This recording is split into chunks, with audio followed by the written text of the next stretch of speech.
inside opening game of the day. Alula, IAC open things up with an 11 elimination game. But it's TJB that's got to come to them as the circle moves up towards the north side. Can they handle a push like this? The geometry here, fantastic. But already, Flower down from TJB, a bad nade and a bad miss. Oh, it's going to make it more awkward. Pressure potentially getting to them, and the zone nipping at their heels. Look at the position you've got to play with. It's so uncomfortable. There's basically nothing they can do from this spot, and IHC damn well know it as they go running on in, and IHC kick off the day with a chicken dinner. 15 limbs there. To finish things off, Alula IHC, what a game from them. Topping the charts right now, 66 points after that match. That is unbelievably well done. A really, really solid change of pace for them as well. Just pushed over towards that side. Yes, they got the circle in the end. Great for Team Liquid, I would say too, because being dropped down to 3 players so early there is very rough. Considering we saw how they were managing 2 fights at the same time when they were in a horrible position to play in. And the movement coming through from Ayala at the end, not even an entire S12K man can take him down. He was back and forward. Look at the dodge in here, the jukes all over the place. Swaps the mag. And we'll find the elim. But TJB just looks scared. Yeah. And no really wonder. IHC looked very scary. And they were Lanimals. They were Lanimals. Unleashed and just taking confidence inside of that one. So yeah, I mean, how do you clap back against that, bro? You could see where they were like, I don't know, the nades have gone wrong. I'm scared. Absolutely. The fact that it bounced back off the side, I think that just throws you into disarray there because you can't even move around the side. In the meantime, we're going to move right to a break and we'll be back soon-ish.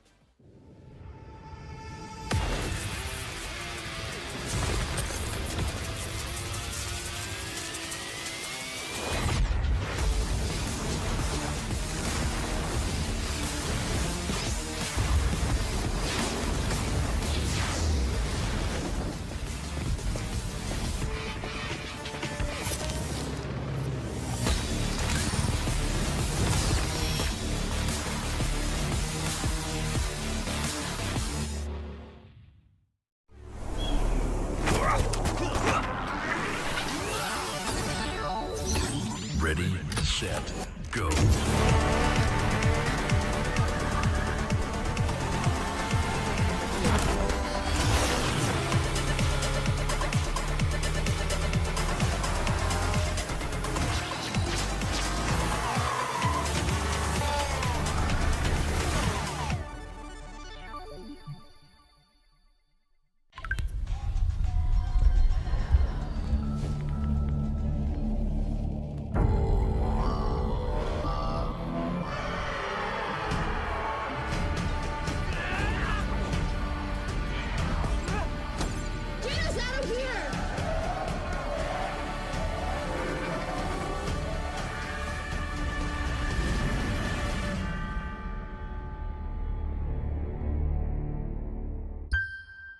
New adventures bring new challenges. Even as the heat rises, dandruff and grease won't stand a chance. With new Clear Men, powered by triple formula technology. To eliminate dandruff, itch, and grease, gives you 8 hours of freshness and 100% dandruff-free hair. New Clear Men, 0% dandruff, 100% confidence.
Welcome back, everyone, to the PubG Mobile World Cup as our first match of the day has finished off.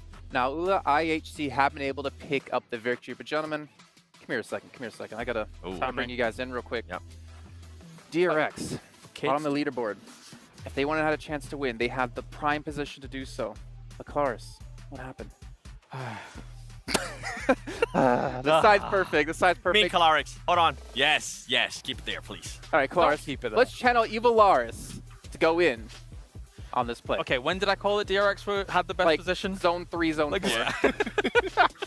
That spot is so good, especially if you're getting kind of like a focus on a Painan circle, and yet, unfortunately, they're not able to win out what is effectively a game-winning fight against Alula IHC as they came up and absolutely rinsed them. It's great in every single angle to be able to take a fight. You see those 3 rocks that they used as cover Alula IHC afterwards, but DRX just can't hold it down. It's really unfortunate because they needed to make a huge thing happen right now, did DRX, and they flubbed it, unfortunately. You guys can't see this at home, but right now, Claris is frothing at the mouth a little bit, and the veins on his biceps are just pumping. But 22 points for Alula IHC. A fantastic game for them to pretty much almost solidify their place into the main event. TJB as well picked themselves up 11 points in total. And Alpha 7 getting some points on the board, but more importantly, Team Falcons having a pretty decent game. They did have a great game, considering what happened yesterday, and I'm glad to see that Top was able to get a lot of eliminations, because I feel like with what we were saying about Vampire Esports, how they need Tony K to be able to pull up those elims, maybe carry the team a little bit whenever everybody else is not being able to frag out. I feel like that's what Tops needs to do for this team. And also, going back to what you were saying in regards to DRX, they weren't even trying to fight him. They were just laying down and fighting IHC. They weren't even trying to go for it. Tough. Also, Inko did have an early fight, but we're not going to talk about Inko right now because we're taking a look at Falcons yesterday versus today, and they've already pretty much got up there in terms of their damage. If you look at averages, they would pretty much be way ahead. And this is what we want to see out of this guarantee team. That, one of the favorites. Max isn't here to curse them. Maybe that's why. Oh, well, now he hasn't been here. Now I mention it, that it might come back. We'll have to wait and see, though. But for them to be able to put up already after one match half of the elims that they were able to put up yesterday, this could be the sign that we've been wanting to see out of Team Falcons. Yeah, it seems like fire's been under them here from day 1 to day 2. I mentioned in terms of, like, yesterday was a little bit of a disappointing performance for Falcons, but coming in today here as well, now they find themselves in a position where they can try and lash out at the rest of the lobby. I mean, moving into Painan the way they did, there's not actually that many options else for them to be able to transition down into those later circles. So it's good to get the 8 limbs on the board here. Don't know why you're laughing. Look how good your biceps look. Good job. Is this every segment now? Well, if you would stop doing curls in between our segments while matches are happening, then... It's lies. but is it a coincidence, Seven, that Max is feeling better as Falcons are improving? Oh, no. No, that's Dr. Suleiman Al-Habib. Will he be here? Well, him? I don't know. Personally, I don't know. But we did have Neymar here, actually. Or Neymar Jr. Guys, you want to talk about the game? It was a... yeah, we can talk about the game. Painan, we talked about Team Liquid as well. They were in Painan. They were just kind of holding on. Obviously, having a very tough time having to transition up the hill, up into the mountain. I don't know how, by the way, Revo, he had the drop on Team Liquid, but missed all of his shots somehow. I think this even might be near where it is. To be fair, I missed quite a few of his shots as well. Can I talk about going back and forth missing shots? By the way, with Team Liquid, they did have a tough way out of where they were, because they had to fight IHC, Alula IHC, and on top of that, they had to fight Alpha 7 too. But for Team Liquid to be able to put up some points after the big question marks that we had out of them, now it comes down to what are they going to be able to do in Erangel, because Erangel was by far their worst match yesterday. If you're in Painan and trying to go up that hill, it's a death sentence. Going up against where Alula IHC was, they flex out as well, knowing that teams have to come out of there. They could have technically stayed by the rocks, which are eventually a guaranteed winning position against TJB. They get an unbelievable hard shift north, which they really didn't even need, to be perfectly honest, to get the win there. But I think one thing that's interesting is TJB, usually you don't see the sacking of an entire team to the blue towards the end. They think they might have a chance. But I was saying to you guys, you need about 7 million smokes to get up that hill to try and rival where Alula IHC was. So there was no way they were going to make that work. Nice. Take a closer look here at the stats in this last match here for Alula IHC. 2,100 damage done, 12 eliminations. And something I wanted to point out with this one, as we kind of brought up yesterday, Seven, is that one thing we heavily criticized this team on was just going for eliminations in PMGC. But the turnaround we've seen out of this team from yesterday and today is that they're definitely focusing more on placements now and letting the limbs come in through that way.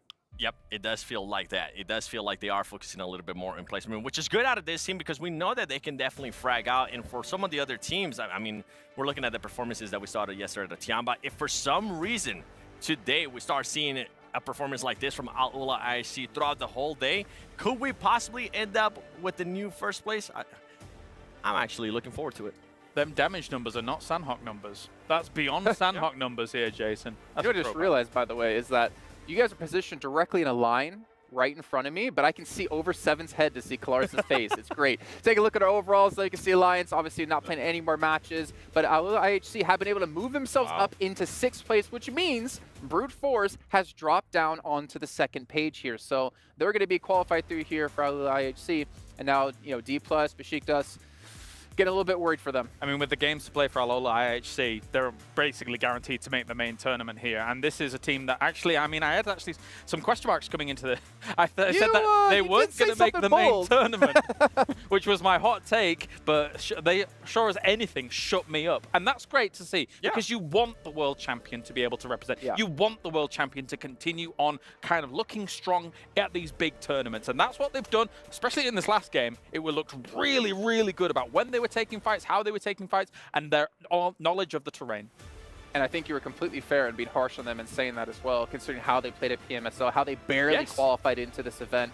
But take a look here at the 2nd page. You can see Brute Force has dropped actually into 10th place because Alpha 7 has surpassed them here. Team Liquid right on the bubble as well with TJB right ahead of them. And it's just a matter of time, unfortunately, I think, Seven, for Brute Force to fall out of this top 12. Yeah, Brute Force is definitely not going to end up making it with the way some of the other teams are performing. And on top of that, you mentioned it too, Besiktas Black, on top of that, D+, after having such an amazing day one, it's going to be such a shame when they end up getting past because, boy, they had a horrible day yesterday. And right here, a team that I mentioned earlier that I kind of wanted to see what was going to happen in the first Sandhawk, Inco Gaming, continuing on the performance that we saw out of day one. And they ended up losing the fight to Alpha 7. But they did destroy Mad Bulls, to be fair. Yeah. That looked pretty good. Yeah, I thought you were going to get a little bit more out of that one. Nah, I wouldn't. I mean, where they currently are, if they would have been a little bit higher in the leaderboard, yeah, I'll be probably a little bit happier. But where they currently are, they need to win fights with Alpha 7, against Alpha 7 as well. Yeah, one thing that was a bit wishy-washy about that fight at the beginning is everybody's coming in intravenously, one after another from Mad Bulls because of the separation. Everyone's trying to kind of split loot. Oh no, we're suddenly in a fight. Okay, let's try and somehow recover this position. So it was a bit scrappy. Vitaly with the off angle, though, to finish things up was very nice. He just barely didn't get to one of the reses. So they could have been in an even better spot had they finished things up just a few moments quicker. What I will say is it is Sandhawk, so not too worried about that as we do get into our triple Aaron Gills. But before we get to that, I got to remind you guys at home, our Violet Thunder set, our PMWC set, is out for you guys to pick up here, which incorporates aspects from the PMWC trophy. You can see the sweet little W's on the back of the jackets. Honestly, the set looks amazing, and you guys need to make sure to pick this one up because you're going to eventually run out of time. Eventually, it's going to be gone, and you won't have the opportunity to use it. But for us, for now, it's time to head back to our casters to kick off our second match of the day with our triple Aaron Gills with Blank and Jackie.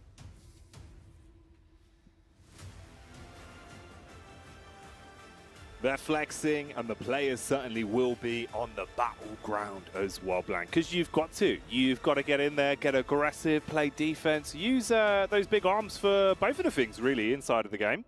Yeah, just don't grip the phone too hard. No, don't break it. Don't break it. That would be silly. We know you're all super strong at the end of the day. The whole scene is. The whole scene is. Just everyone yoked out of their minds. But you will have to be definitely yoked out of your minds in these final matches of the day. Like I was saying from before, IHC looking really good to make it through to the main tournament here. If they continue that, I mean, they've got 5 more matches, just put up a couple more points to feel themselves in a very strong position. They've got that benchmark to play around with as well to get towards that 12th place. But this starts them off very strongly with the 14 limbs, I believe it was, that they got on that last game. You know, that's more than enough to work this one through. You can see there's some more nerves than others on some teams as we make it through to our second match of the day with our GT20 pros taking us into this very nice and easily. Oh yeah. outplay the rest. And we've certainly seen some outplays today. So you can see that tagline. It's got proof in the pudding. And mate, you're right though. There is such a stark contrast of differences. And you know, I love to look at the body language, the human element of competitive PubG Mobile. Like, it is really interesting to see how teams contend with it. Like, if they stay in the flow state, if they're looking just straight into the phone, if they're looking at each other, that last minute bit of communication. It is a key point of seeing who's really going to be able to bring that out with the best mentality. Obviously, sometimes mentality only gets you so far, but it is a nice bit to dial in on, especially when we have everyone in such a beautiful arena. Hell yeah, I'm going to take those player cams. Yeah, dude, 100%. Love to see it on the screen. Well, a lot of teams dropping out towards the center of the playing path here. Bro Harami not having a good time at all. As a Power, I think Power would have to have an unbelievable performance. DRX, on the other hand, they're done. They're absolutely done. 7 matches, 8 points, a 1 point average per game is just brutal. So I think DRX is more than certainly heading through to a survival stage. Alpha 7 though, duking it out towards the top side, currently in that 9th place position. So our cutoff right now would be TJB with 47 points in 12th place. Behind them, probably reasonable for Boom Esports to lap at the moment. So we'll see what they can bring out, if they can show up again. I like what we saw from Boom, at least in the opening game of the day, man. I feel like there is definitely some innings that they can get some momentum going and be able to build back into it, bud. So, you know, it'd be cool to see as well. Like, they were playing with some Boom in that one. Yeah, they've got some legs on them, that's for sure. Power currently fielding without Satan in the games, who was their IGL, so curious change. We'll see how it pays off in their matches today. I think that last game, in terms of just decision making though, it looked kind of nice. Yeah. It just felt like, again, just some of those gunfights were a little bit difficult for them. Very hard shift on the circle over towards the western side. And the first shift as well, that's big. A lot of water in this one, cutting around about 40% of the circle out in terms of landmass. And there's not a huge amount of good areas to play in this side of the map. There is. It's just more a case of we headed over towards the eastern side around Mansion, Shelter. You have some very key positions. Here it's a lot of times a case of where can you get to that might see you safe enough the longest. You did that quite quickly, the 40%. And it looks pretty accurate. Thanks, obviously. Bro. Did you do cartography? Have you looked at maps before? Top down? You know the lay of the land? Well, you're easily able to figure it out? I think I have been looking at maps for the last 4 years on PubG Mobile. Yeah, you've basically learned cartography from that. Yeah, pretty much. I could map out a region. Yeah, it's funny, at Blank's house, you walk in, he literally just has all of the map screen layouts just all over his house. Yeah. It's like that meme, you know, where they're just pointing. Where is they? Where are they? Where are they? You know the one, I can't remember who it is, but you know what I mean. That meme, you know the meme. I know the meme. Yeah, I know that's what your house, saying. bro. That's you with a conspiracy board of just PUBG Oh, maps. yeah, where he's like this. Yeah. Charlie Day. Yeah, there you go. There you go, perfect. Pepe Salvia. He's trying to find it, but that's Blank for PUBG Mobile Chicken Dinners. I've just got drop spots galore in the household. The wallpaper is just Orango. It actually is. It's very pretty, honestly. thank you. It suits your style. You've got nice little trees as well, foliage in the house. Yeah. I live outside. It feels that way. Right now, some of these teams do feel like they're living outside in the cold in terms of the point scoring, at least down towards the bottom of the tables. And it is a little bit sparse right now. I mean, you go down from 16th place and the drop-off's pretty big, where a lot of other teams have soaked up these points, and it feels sort of fair where we're going to be placing a lot of our survival teams.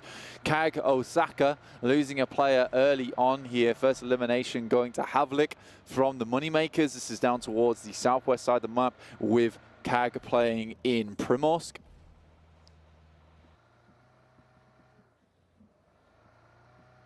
I'd be curious to see how this one pans out then as well, because we've had quite a different sort of tempo over the few days. Obviously, we've been on the later games, so everyone's sort of warming up a bit, and also you're a bit more antsy, because you know those opportunity to accumulate points are fewer and further between. So we've seen some snap-second decision-making, And for a few of these squads today, especially with the changes, it'll be interesting to see if that's something that could affect them a little bit. If that rationale you're trying to prioritize how you play it is a little bit maybe more jittery, I suppose, in terms of how you figure those moves out. So we'll see. Like you say, though, but I was actually kind of okay with how Power played that one. Like, Al Hadji was hitting some blinders, but the problem was you were just swamped with other squads around you. They felt a little bit out of position through potentially no fault of their own. But yeah, always rooting for a bit of power action. It was a tough spot on the map, honestly. I think that you had to take up some strong positions early on. I think IHC as well as TJB both make a correct decision to head towards the west side. And just pick up those spots rather than trying to fight for Painan. Because it did look like it was going to be a Painan finish. And we got that hard shift over to the west side.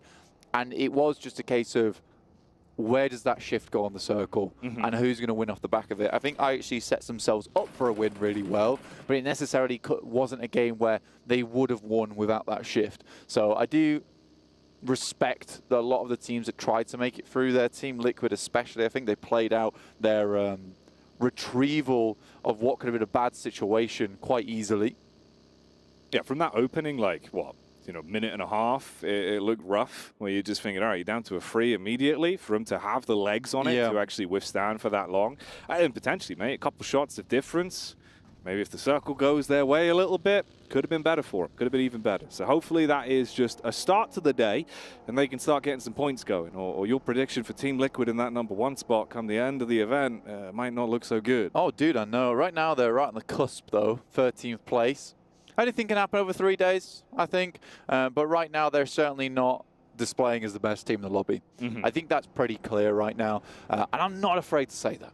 Well, no, that's okay. You'd be a liar. I would be a straight liar. I'd be a straight liar. And I think there are just better teams currently in the lobby who are playing much more consistently than them. I guess like it's a case of, look, they've lost a player early quite a few times, but it's still a mistake that you're making. I think they're doing some pretty aggressive scouting, and losing players off the back of that is never ideal. Vampire's playing this weird playstyle where they will be out in the blue for a long, long time too, so they're not being as aggressive as we've seen them in the past, just taking names in the circle.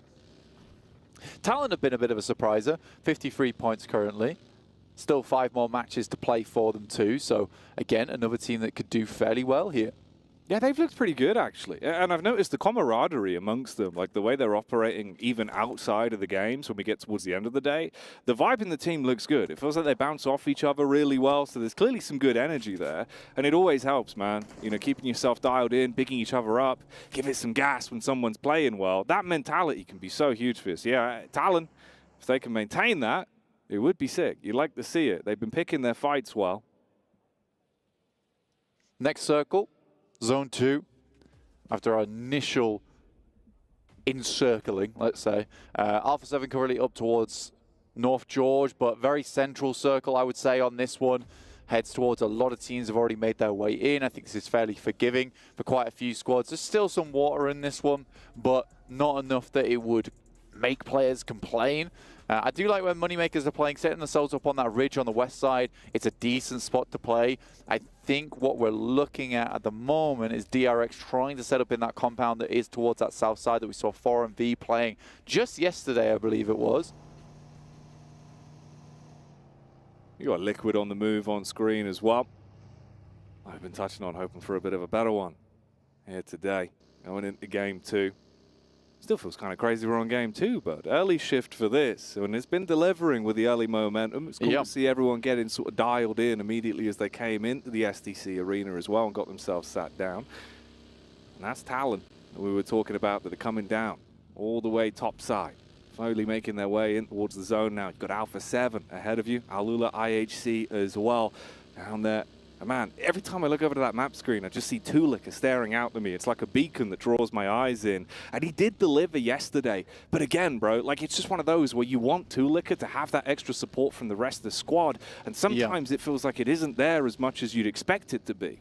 I think there's a team that gets in their own head very easily as well, just with some of the mentalities on that team, the personalities themselves. And I think for Mad Bulls, that game really crushed their confidence because I think it was a well-played game, a good innings in terms of making a bad situation into a good one, only to get backstabbed twice and leave both players on the high ground to just one dude. Pretty painful. pretty unreasonable, and I think that has really cut their gameplay quite a bit. 25 points is a struggle position to be in. This is where you'd need a big chicken dinner towards the beginning of the day. And I would say that's one of these 2 angles that we'll be doing.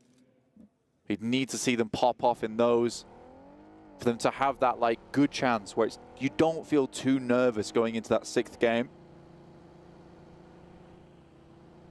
And Inco, they hopped out and were looking to edge guard somewhat on the rotate. They caught whiff of Vampire, but they go wide and look like they have been able to bypass them at least, make their move round. Meanwhile, Alula IHC do take a first connection off the back of Talon. Ooh, that's isolated as well. You can crash straight into the building. Make sure you confirm that one. Grab the elim off the back of it. Hell, even the Overwatch was making that one look easy. Yeah, bro, 100%. For the Talon, that was an easy pickup. Alpha 7 off in the distance. This is a good position to be playing out the rest of the game. IHC, though, losing a player, not ideal. They can try and gatekeep. They have this warehouse to play around with, but they still are on the northern side. And the next circle's coming in, too. Which, again, very reasonable. Not a lot has changed in terms of the space that teams are playing. It's just, again, pushing everyone slowly but surely closer to one another. But we are moving away from that compound that sits on that south side. So it's more of these compounds, I would say, that's on this road that snakes through the map in the center, which is going to be pretty big to move around with. And Mad Bull's already got a pretty strong one to play around with here. I like this position. Yes, they have the overlook coming through from DRX above them, but still, strong spot to play. A lot of good sight lines that look out towards this north and south side. They've got the read on it. They know where the fight could be coming from. And Tulicker, I said his name before, he saw the opportunity to get stuck in against TJB. And even DRX can take pot shots downhill from the elevated angle as well and apply more pressure onto them. And you see it with a map screen, how closely grouped everyone is, fighting over actually having viable cover to play off of. TJB in a slightly rougher situation, I would say. I mean, this compound's nice. It will keep them safe for a while, but it's not the most defensible of positions. Again, some other teams are just going to be out in the open, so can only say so much about that. I mean, they have a roof over their heads. It could be worse. It could be worse. It could be worse.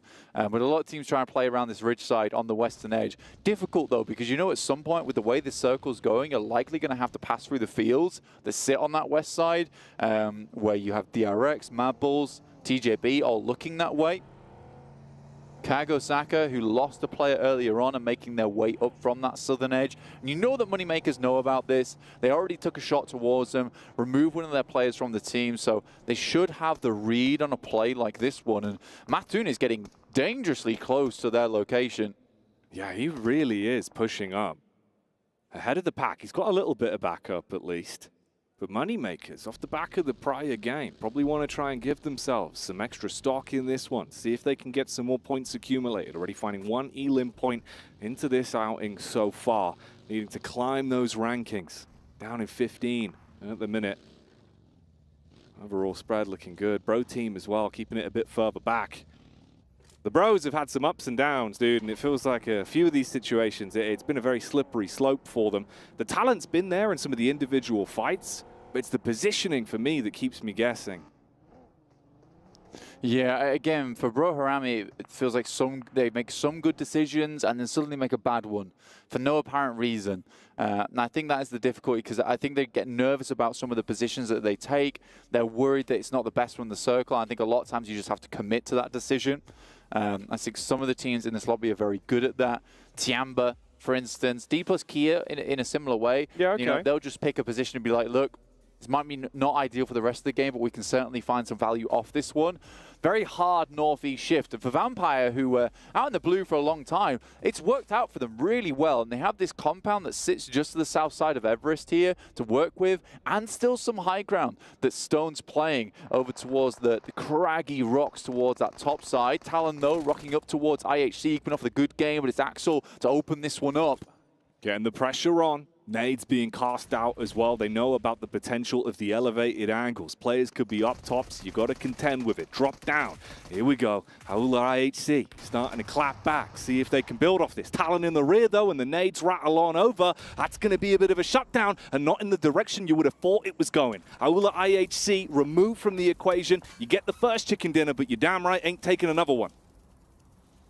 Taking them out. Top side removed already. Lovely to see from them, honestly, which is good. But there's a lot of action all breaking out as Moneymakers, in fact, make their way over towards this position now. You've got the boys coming through. IC will find one here, Jackie. Here we go then, Moneymakers. They want to try and accumulate some wealth on this one. Running through the top spot and Talon down and out. Moneymakers taking hits back though.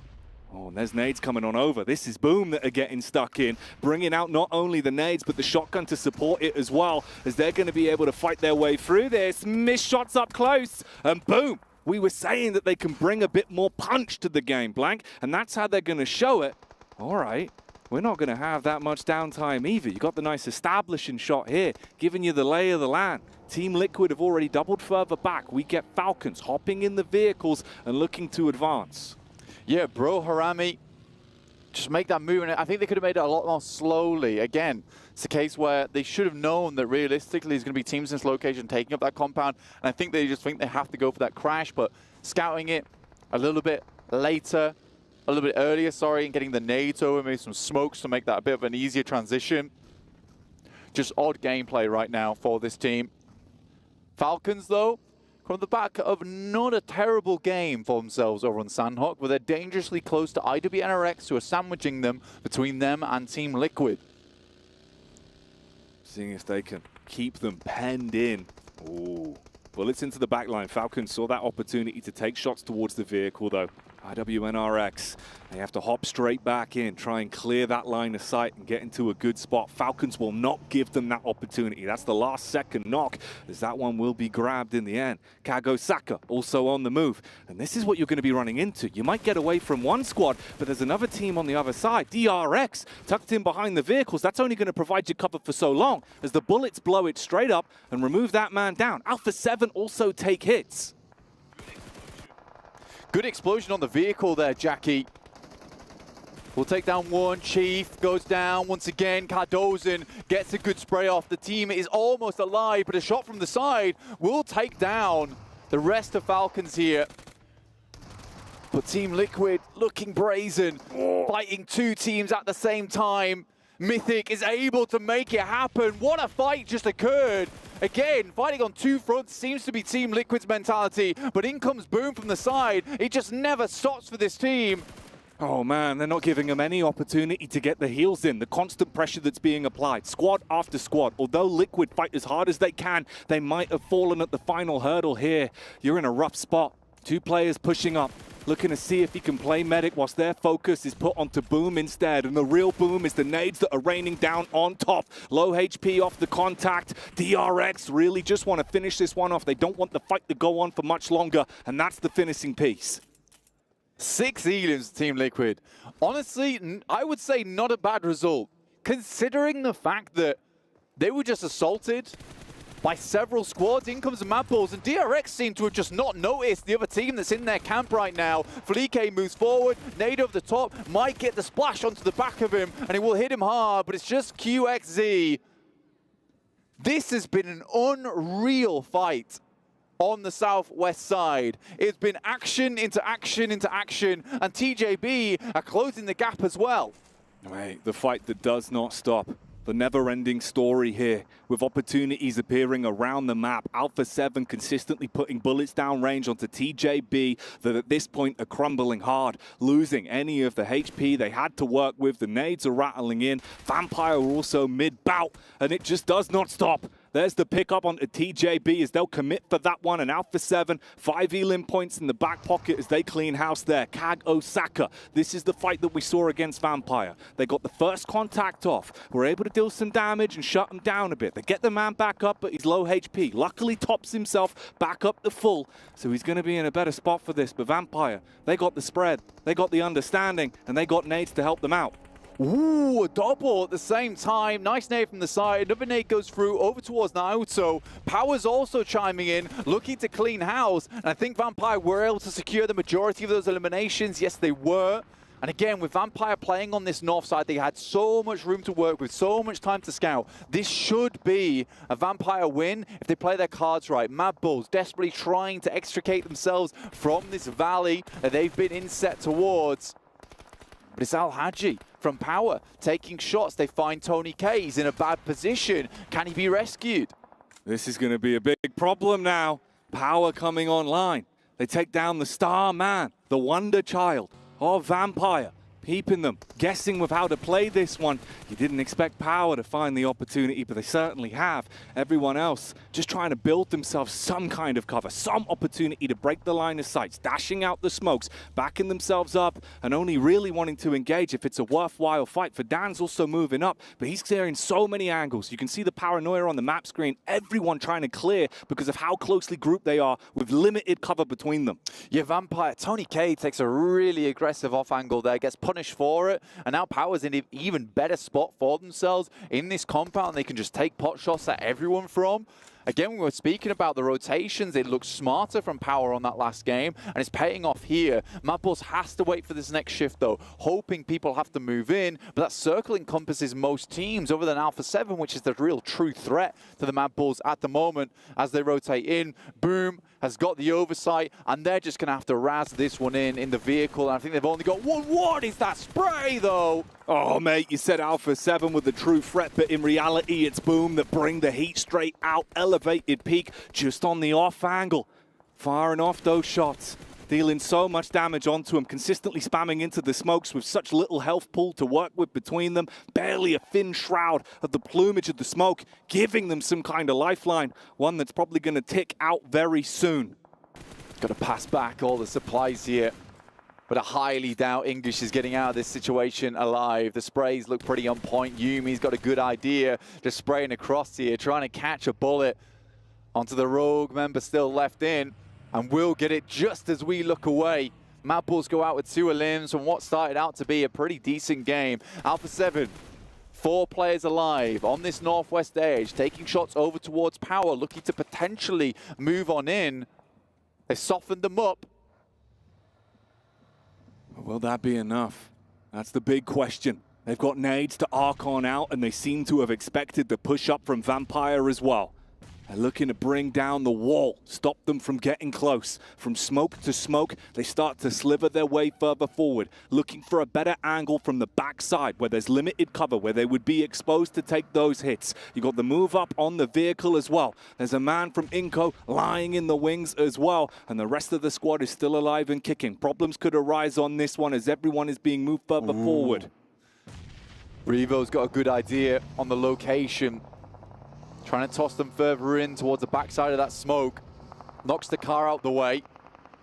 But McGrellin taken down on the rotate. That's from Boom once again. You're having an absolute powerhouse of a game here. Just constantly finding these pickoffs. Going to the market, and they're bringing back points. They're taking everything they want.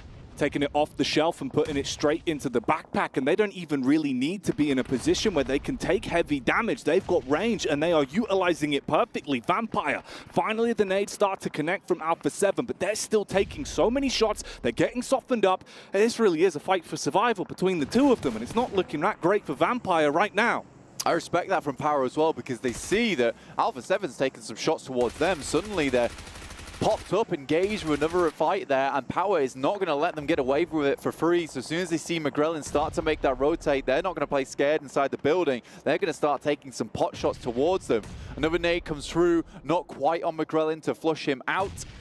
He's just trying to stay safe behind this rock, but Vampire back up to quite a few. They have a read on the location of Alpha 7, getting in the back of the buggy, attempting to get some information over the top, but Inco, Power, 2 teams that just constantly are rattling off shots.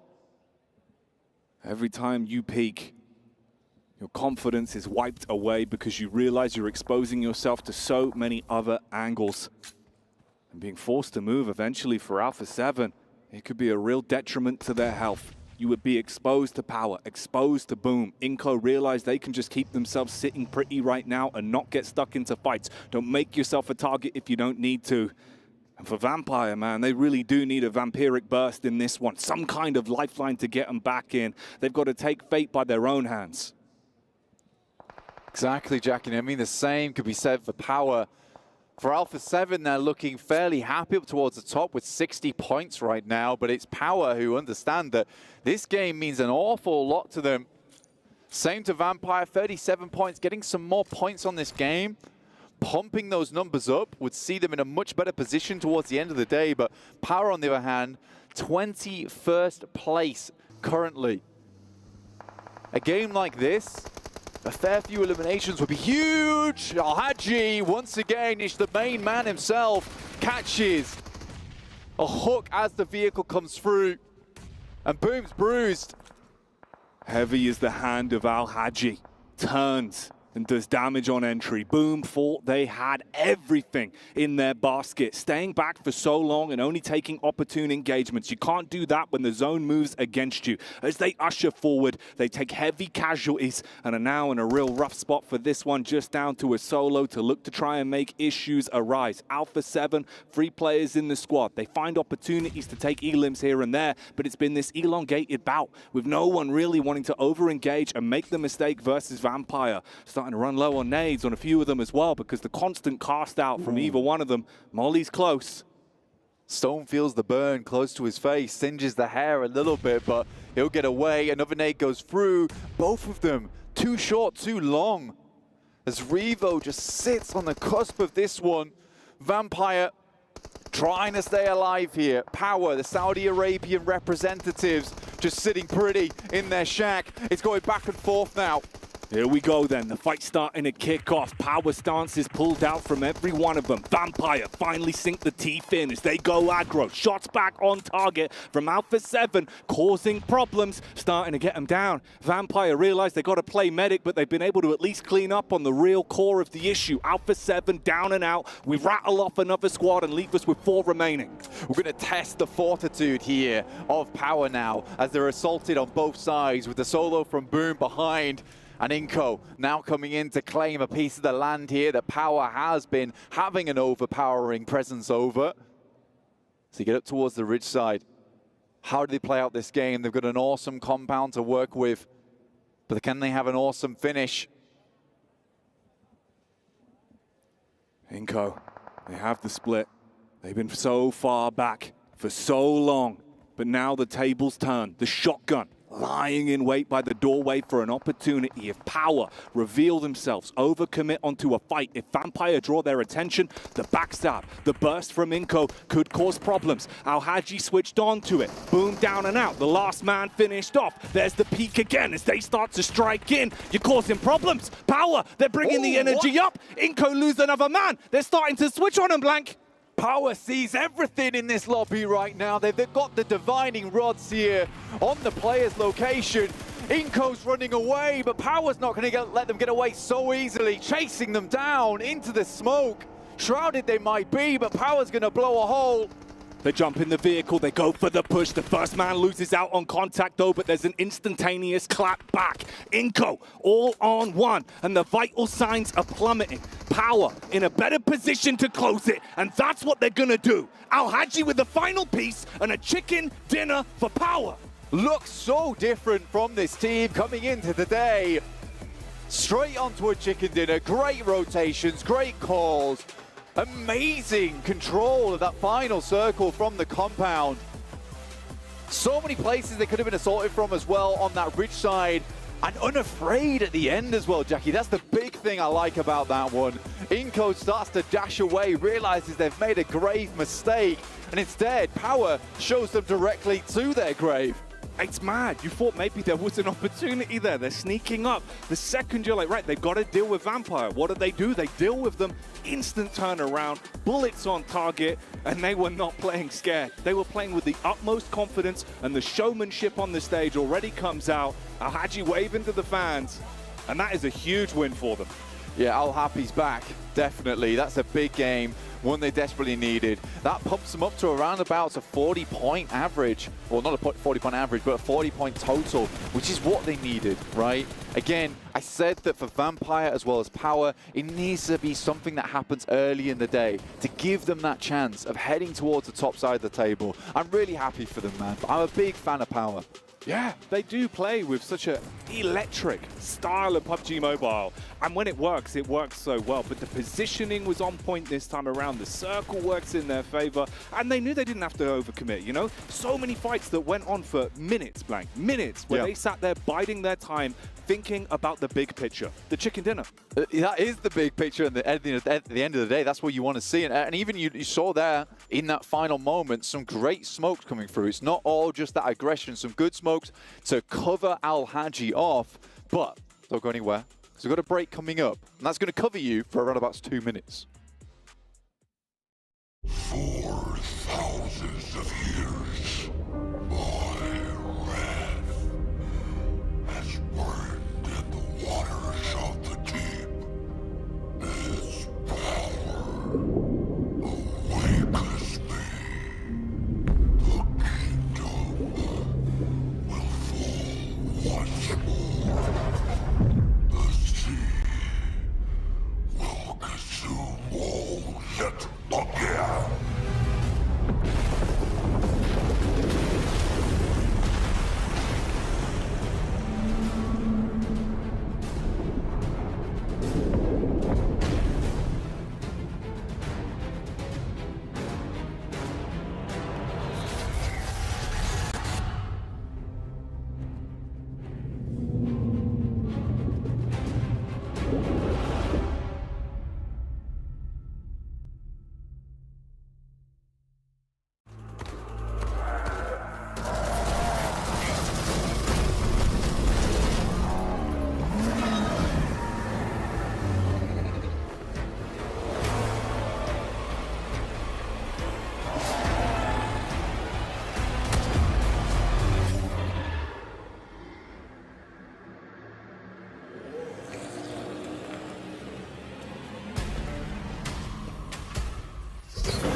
Power coming up big with a win they desperately needed to get them back in the running for potentially making top 12. And in a way that was quite surprising. Honestly, we were kind of praising them. I know you in particular, Kalaris, talking about the dip that they took with Hidan, who was kind of the one to sit in alone, was very smart play. Yeah, very early on they took this trench line north of that road, and it is one of the power positions of a circle like that for quite a long time. See what he did there? That was actually not even intentional, but it just is. That's just the fact of it. And the fact that they was 3-1 is very important. The reason being is if you take that trench line as a full team, you are going to get naded. So having 3 in the compound across the way as well, very smart by them. A good split and good reactions to all the teams moving in around them. You don't have to be super aggressive on it. I feel like Inco a little bit threw that away towards the end. I mean, we can get to that later though. And we see here 20 points for Power Esports. Boom as well, a team that desperately needed points, getting themselves 14. Vampire get themselves 12, Alpha 7, 9. Like a lot of teams who need points, getting them. And teams like Brute Force hating it. I'm happy to see Boom there in second place in regards to total points, because they were able to third party a lot of fights. You saw Yummy being on top of a roof, taking shots, whether it was towards Team Falcons, whether it was towards Alpha 7 fight going on. It's good to see that proactiveness out of that team that definitely needs the points. And talking about Team Falcons, we saw them starting to push towards Team Liquid, and he ended up backfiring. Team Liquid was able to take on them. And on top of that, with that third party from Boom Esports as well. Also, with Inco, I'm surprised they got 0 elims, because yeah, you were talking about it too. They had such a compound for such a long time that they were not shooting at anything. They were just collecting information, and when it came down to actually making the final push towards Power, it seems like they just fell short. Yeah, I really like the push-up that eventually that they did on towards the compound that was there. But yeah, as you see, they're in Gatka for a long time. They're holding that down. They know that they have the circle, so that's fine. They don't have to move out too early. But I love that they did push up onto Power's compound to take the line towards the center of the circle. What I did not like was Inco moving up as close to the compound as they did of Powers and trying to go for nades, but really delaying when they were using the nades to then allow Power enough time to react to them pushing up so close. If you push up that close, you need to do it fast and swift and make sure you know exactly where Power is and take them out, and at least put in a bit of a knock or two whilst doing that. They could have sat basically in a line middle of the circle where Vitali was, where the rocks were, and let the game come to them, but they did not. So Inco, I getting angry again. Starting to pop. Mean! I did want to say for Boom, though, for Yumi in particular, like he obviously missed out on PMGO for them, which they had their coach ended up playing. This is his first big international event for him, and he was able to step up at the very end, and Boom doing a lot of damage from that Overwatch position on the Vampire Alpha 7 fight. But also Power at the very end there, we saw Alhaje get 2 knocks. Yep. And then we saw Inco respond by trying to go back and potentially go for the res. And then we were watching Power immediately get in that car, chase it down, and prevent them from getting the other player up. It's the perfect way to do it, right? If Inco allows them that opportunity to be able to just to exert themselves on it, things like that, then why on earth not? But a stalemate that kind of occurs up in the North 7, Alpha 7 and Vampire, that was a lot of util. It was. And at one point, we were even wondering how was Vampire getting all of that utility. It was because they were able to take on Kagosaka early on. They were able to clear that team. So I think that's why they just had so much utility to work with. Going back to what you were saying out of Power, it's good to see that they are at least able to make that switch happen. They were just so slow in that compound, not doing anything, but for them to make the switch. Okay, we see the opening with Inco, let's go for it. It's good to see that out of them. It's actually one of my favorite circles of the tournament so far, kind of finishes, because it really shows kind of a lot of interesting dynamics about how things can go down. The Alpha 7 Vampire, I'm going to call it a stalemate because it was mutually assured destruction. There's different ways you can approach that, but they approached it in that we're going to get as many elims as possible. We're probably not winning this game. Let's see what we can do from here on out. But I can't believe how much util they went in, firstly. But if you're doing this kind of fight, you're not going to have the util that you need to get on towards Power's compound. It is almost impossible to make that push down there. So it was fascinating to watch. Well, on top of that, you had the Vampire Esports whenever they were making that push across the street. I don't think they were expecting another player, which was the last player standing from Boom, to be there and stopping that kind of push out of them. I think it caught them by a surprise, as you could see them kind of freak out a little bit more. And with that utility, they didn't have any smokes. They just there's no way they were going to be making that push successfully. So what if we put our imagination caps on here for a second? Because as we were watching the match before, you did point out the position Hidan had, the Power, that dip, that trench was very strong. And you were saying if you're one of these teams like Vampire, like Alpha 7, you crash that, take that position away because it's so strong. What if we imagine that Vampire Alpha 7 did do that? Do you think Power still would have won in the end with having 3 people in that compound, or do you think it was very realistic for the whole match to change completely? Oh, it's tough, right? Because if you are Vampire or Alpha 7, you take that trench and you're all there, you're getting naded down. Like, it's way too predictable for the other team, be it Vampire or Alpha 7, to just nade that down and then be able to roll on from there. Maybe then you have enough utility to actually make the push across eventually, but you know that you're going to lose if you take that too quick. I think if Alpha 7 or Vampire Esports, if they would have won the fight towards where Power was, I feel like they would have been a lot more proactive. They would have been proactive in just shooting at people, trying to engage on that fight. Like, Power wasn't even trying to engage on the fight happening between Alpha 7 and Vampire. Yeah, you could see one of the players kind of scout it a little bit, but I don't even think they had an angle for it. In a perfect world scenario where everybody's playing the very highest level PubG Mobile, if you're Alpha 7 and Vampire, you realize, okay, the only way we can possibly win this game is if both of us crash that compound at the same time. This is perfect world scenarios, though, Jason, where then in the chaos, maybe you can come out on top in that game. But it's not to be here. It's very difficult at this level to be saying, okay, are they going to do it? Are we going to do it? It's a real odd standoff. Sure. And especially with the situation we're in at the moment of just trying to get top 12 so you can make sure to qualify for the main event, which at the moment, Alpha 7 looking like they might be able to pull off here. 7, I believe you put the cutoff around 65 points. You're thinking Reject looking relatively safe, so Alula IHC and Alpha 7 should be, in theory, looking pretty comfortable, especially with 4 matches left to go. But I think for us, it's all about that second page and where the teams currently stand with 63 points for number 8, 59 for 9th place, and the cutoff at the moment is 52 points with, I mean, Vampire, TJB, Boom, all knocking on that door, and Brute Force now, unfortunately, falling down to 11th place.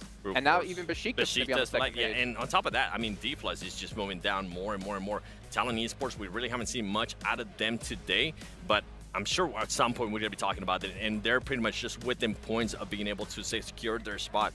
TJB, it's one of the teams that we were talking on earlier in the day. We kind of want to see a little bit more out of that team. We know they definitely have that fragging power, and I felt like with TJB, something that we ended up seeing is, especially yesterday when they ended up playing, is they couldn't really control a certain area. And I think, I can't remember if it was this match where you saw them in a compound and we're like, okay, what are they going to be able to do? I was a little bit afraid for them, how they were going to be able to control that area. So we'll have to wait and see what happens with TJB. We'll have to wait and see what happens with Vampire Esports too. The good thing with Vampire is that they're winning those fights. We just saw them win that fight against Alpha 7. And we don't have to wait too much longer, but before we can head into our next match, we're going to remind you guys at home to make sure to be voting for PubG Mobile as the mobile esports game of the year. You can scan that QR code down below and make sure to get your vote in. And while you're voting for that, you can also vote for 7. For what, 7? For Esports Analyst Disc of the Year. There you go. And make sure you get a vote in for him as well. In the meantime, we're going to head down to the stage really quickly to go to Sandstorm, actually, as an interview with our winning team of Power. And we are here in the SDC Arena with Kante from Power Esports after they managed to get their first winner chicken dinner in the group stage. And of course, we're going to be jumping right into the questions. Kante, first of all, congratulations. You got yourself the first winner chicken dinner. How does it feel? حصلت أول chicken dinner في مرحلة المجموعات. كيف شعورك بعد ما حصلت الفوز؟ جميل صراحة، وكنا نحتاج التشيكن دينر ذا عشان نرجع ننافس وإن شاء الله نتأهل إن شاء الله. Very happy with getting themselves the very first chicken dinner, and of course it gives them some very much needed points and makes it easier for them to get to the next step, which is top 12 and guaranteeing themselves in the next stage, of course, the main tournament. طيب, when it comes to points, how many points do you think you need to get yourself to top 12? كم نقطة بتحس انك هتحتاج عشان تقدر توصل لحاجز التوب 12؟ اتوقع بين 40 42 بالايام الجاية. يعني كمان 42 نقطة زيادة. Okay, so he's talking about maybe another 40, 42 points on top of what they have right now. So you're talking about maybe 70, 75 points at the end. Last question for you, Kante. How does it feel having a crowd supporting you in the arena? Does it add more pressure or does it boost your confidence? هل في تواجد جمهور معنا بالارينا بيزيد ثقتكم بنفسكم ولا هل بيزيد الضغط عليكم؟ لا والله بيزيد الثقة ويحمسك كذا تشوف العائلة الكريمة كلها حاضرة من 500 كيلو كذا تمتعهم وتجيب أقام حلوة. No, of course, it definitely boosts their confidence, you know, having their viewers basically standing or sitting right in front of them in the arena, and definitely helps them out in a very stressful environment when you're talking about the group stage for the PMWC. That's it. Shukran. Thank you very much, Kante, for joining us, and we're going to head on over back to the studio and continue our journey for the group stage.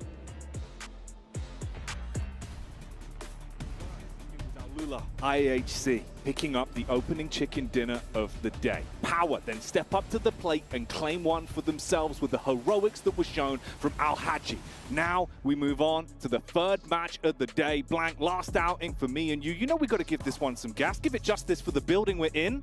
We're going to press the foot to the pedal here because we're getting into our angle, our third win of the day, and then we're going to close things out with the JJ, the John and Jukes. We've got all the players on screen for you here for your beautiful viewing pleasure at home, but I'm not sure if it's going to be too much of a pleasure for some of the players inside this lobby. because some will be going home at the end of the day. Survival stage, rough. Only 4 will make it through. They will indeed, Blank, and they'll be making it through on those GT20 Pros, those bad boy phones that are getting them dialed in and playing the best they absolutely can. 144 hertz sounds kind of good, right? Ooh, yeah, that's very nice. You can see everything, every minute detail. That's how Power was able to catch out Inko. Easy peasy, lemon squeezy. Maybe that's just Al Haji's eyes. They run at like, 240 hertz. Yo. Like he's just sat there, he sees it all. He's got the 360 hertz eyeballs. Oh man. That would be insane. Sees everything, like even behind him. Yeah. Got the 360-degree angle, and it looked like it. That's how they knew about Inko. That's how they knew, dude. It was damn. easy peasy. I mean, to be honest with you, for Al Haji, he has played well, but we have to give credit to the rest of the team. Oh, yeah. Bringing Satan out, having a bit of a reshuffle for themselves, it's honestly a decision within the team that you had to make. Like, it's worked out well for them. That's actually a massive caveat to factor in as well. You think about the fact they get that chicken dinner with the changes. That's huge for them, bud. I think that's going to dial you in as well with this. It's like it's still working. Yeah. It's still working, and we can make this work going into the end of the day. Really loving it for them. If you see right now where they are, they jumped up quite a bit. You've got to remember they were in 19 points down towards the bottom of the lobby. 18th place. This is more manageable. And with the fact that going up to 12th, it's 39 points to 52, all right? It's not that much of a jump for them. It's not that much of a jump. Another good game, and that's what we want to see out of Power. It's what Vampire want to achieve as well with their 46, and if Team Liquid keep losing that 4th player, man, ooh, they might be opening up the gates. Man, it's terrifying that this keeps happening in and out. You got to feel for them in some of these drops that they've been running into. Problems arising, keeping you guessing. We'll see how it goes. Ooh. Right now, though, we're thrown into a fight. Kago Saka, they're going to get struck down. Kago Saka just not having the best of the games. Man's going to have to leap off the top of the building like an assassin with the blade in hand. With the VSS silenced. He's creeping around. I think he's been spotted. Garnet about to be carved. Beautiful Ruby, but will be leaving the game. Oh, he had the Ramsey in his hands, but can't use it to chop anyone up. No butcher blade actions here. No fresh meat on the chopping block. As you got Bro moving on up to confirm those and wipe out the stragglers. Kago Saka at this point losing this early in the match. 2 players. More than likely, without a miracle, we'll be seeing Kago Saka heading into the survival stage. We can start to clean out some of our teams. I think Inko is right on the edge with 31 points. Tough to get back in, doable, but you got to factor in that your boys up on top. Talent, Team Liquid, still pumping those points. Obviously, there is teams in between them that we haven't talked about. There's going to be teams in between them there that will be holding on after they finish their day of play. That's flying. Oh, man. And he gets him. Yo! Hey, he's pulled it back around, Blank. You're thinking Nerzed's got the angle, he's got the timing. But no, the bunny hopping bounces out of the vehicle and claps straight back, and it's all gone south. Falcons, they had a pretty good hold against Tiamba. Baboom coming through with the modified vehicle, ejector seat action in the air. Will take out action. But the rest of his squad just top and action remaining now. The dynamic duo, see what they can get done. They're keeping the hopes alive for Falcons right now. 42 points on Sosnovka. Definitely a possibility here to just try and live this one out. Looking at the map, south shift on the circle, potentially could go north though, so teams got to be cautious about this, and I'm a little bit worried. Moneymakers being hedged in by Alpha 7. This was this amazing shot from behind the tree, behind the leaves. Oh man, that's the spirit of Maxman right there, the PP Bizon. Yeah, dude. Making it look big. Through the trees, dear me. That's kind of nutty, dude. Yeah. Wow. Nerzed, he must have been counting everything in that one, sort of thinking that his eyes were a bit bigger than his belly. That looked like it would have been freebies for him. He's in a good off angle as well. How do you track that? I don't know, bro. How do you trace that? Misery, though, not going to be looking great for him. Feeling a lot of uncomfortable emotions here as TJB spotted an isolated man and they swoop on him. The problem with Talon right now is that, yeah, they're safe in 9th place, but they keep consistently not doing so hot towards the beginning of these games. I think they had some strong matches over on Miramar yesterday. Potentially that's where they'll bring their points back up again, but uncomfortable. An uncomfortable scenario. Trying to make it work in those last 2 matches. TJB hunting down Ayala. Does the curse continue, Jackie? Oh, they're on him, hot on his tail, putting pedal to the metal, telling them to trail him so the bullets can be fired out from the back line. They're trying to get the shots on target. Not a little bit of again. damage here and there, and that's the one that connects to knock him out. Not like this, Team Liquid. Come on, boys. This can't keep happening every single game. Team Liquid playing handicapped into these matches. Before playing with a trio was bad enough. Now it's just a duo that remains alive. And they know all they can do is think about what's yet to come. TJB, the direct competitors them as well. Currently in 13th place. Just 2 points behind now of knocking them back down as that bottom 12. Tough scenario. IWNRX as well, another team that just has not had that same power. And I think that, you know, you look at that last match, the player cams from Zed Wolf, who is probably one of the most confident players in this tournament, just in terms of being able to, in terms of carrying his team, didn't look good, didn't look happy. I think IWNRX will have to battle it out with the boys on Team Spirit in the survival stage from EMEA. Alpha 7, they've nicked a boat. Hopped in the boat. But it's not a nice day of sailing out on the sea. It's a mission to try and get yourself into a better angle later on and funnel the whole way around. But look at the problem they could run into. Moneymakers waiting in the wings. If they get a clear line of sight on there, you're sitting ducks. Yeah, it's the issue. They kind of have like semi-win, semi-loss here in the sense that Moneymakers could take shots out towards them as they make this crossing, but they have stolen a vehicle that Moneymakers potentially might really need in the coming moments of the game. And even more so, they're sort of penning them in a bit. I think this might have to be a vehicle crossing on the bridge for the Moneymakers if they don't find another vehicle parked outside the warehouses for them in Primorsk. Ooh, a tough time ahead. Cardozin, Chief, they're going to swim this one. They know that they can't afford to go in with just the 2 in the boat. Desperation plays ahead for Team Liquid in the drink. Realizing they have to just keep their heads down. Don't bring unnecessary attention to the team. As like you say, you're at a major disadvantage in the battle of attrition. You wouldn't be able to contend in a toe-to-toe raw firefight. That was Talon as well, refueling and setting themselves back up in the zone for now. Potentially debating where that next shift's going to go and how they should reposition when that happens. A lot of squads confirming onto Sosnovka here. They think it's going to be a Sozzy finish, and I think that's reasonable. Like I said, though, there's still a chance for this to move hard north, but no, directly onto Sosnovka. Teams like IHC, Inco, Moneymakers, Power, who would have loved for this one to head further towards that north side to give them some more time. This is crunched out. Both the bridges, essentially. So quick rotations are necessary, and you know there's going to be people holding on the outside, waiting for you to make your crossing. And you're hoping for the boom special, really. Jumping out of the vehicle and defending against a hold like that. But how often does that happen? Those aren't repeatable. Those aren't sustainable plays. And they made it look good, and it was impressive in the engagement they were thrown into. But relying on that isn't something you can really expect.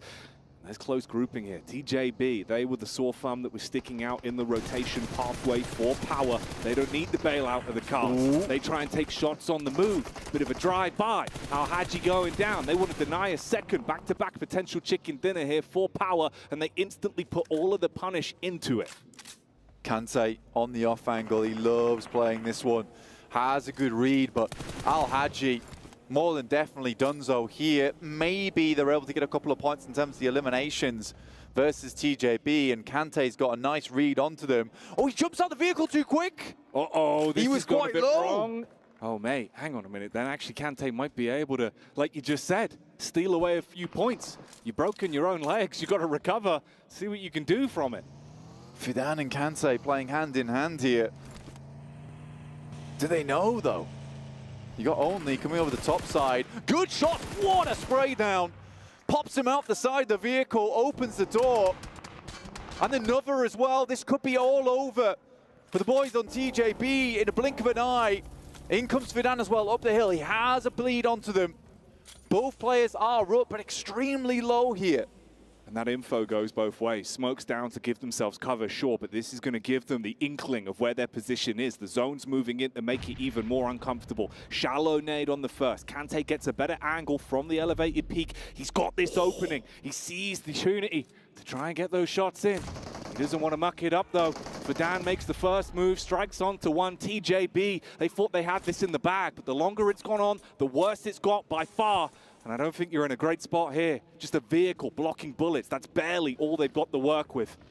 Fidan sends a nade. Beautiful air burst on that one. And we'll pop TJB out, and Power is alive to see another day here in this match. Down to 2 players, but not out in terms of mentality. That's what Power do. They fight back. It looked like it was dire straits for them. They withstand their first test, but more are surely coming. Inco are on the rotate down. You've got Ulula IHC as well on the cross over the bridge. Kago Saka have been biding their time, looking to guard the edge for so long. They've just got 2 players to do it, though. Have to be an incredible hold versus Ulula IHC.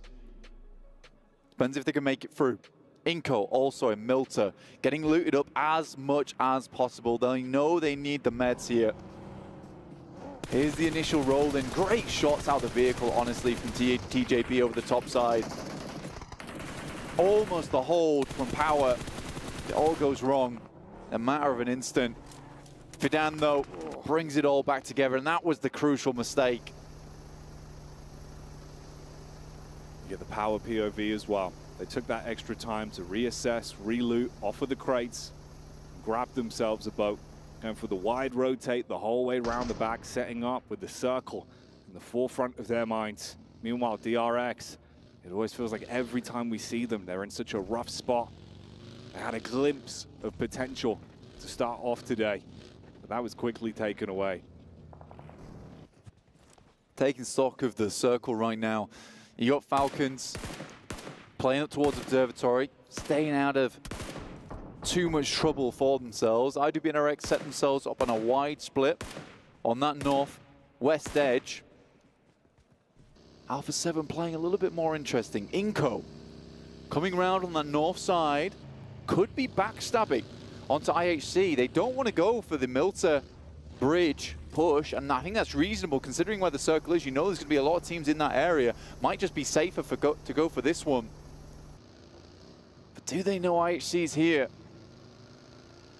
IHC were taking so long to go for this. They felt comfortable. They had the meds. They had the supplies. Now they start to make their moves. So there is a bit of space in the timing between both of these squads that are slowly making their late rotate in. Everyone else very tightly grouped. Moneymakers and Power, though, similar sort of situation for them coming in from the coastal side. Moneymakers have really taken their time on this as well. Remember, they were in Primorsk for quite some time. They wait for the guys on Alpha 7 to already make their crossing before they decide to go for theirs. Primorsk, huge city as well, so you can get a lot of loot in that area, a lot of meds to make this journey easier. There's a loot crate out in the water as well. Maybe Moneymakers pick that one up, but you got to admit, there must be eyes on that one. They do pop out. I think shots might have gone their way. Currently still up as 4 to make landfall. Power might be spotted though. Oh, they're swimming in. This is dangerous. Power might actually be able to hold them out. Power went for the quick move, favoring the speed to get themselves onto the beach and at least set up and have that angle to work with. And yeah, they are taking shots. Bullets downrange. Bit of peppering going on. Meanwhile, we join Aula IHC that have gotten themselves into a better position, but Inco could crash in the backline and they're forced to fight out with Alpha 7. A bit of an exchange. Trades going either way. Alpha 7 debating what they can even really do from this. You know, you got to leave the man that's now down and get a bit further back. An over-aggressive play, honestly, from Carrillo. Out of that western side, dies to the play zone. And again, they had the inside track on this circle. They could have held them out quite easily. And I think you've got to anticipate that teams coming in from Milter most likely would want to go for that long crossing over the north side of the map through to the western bridge.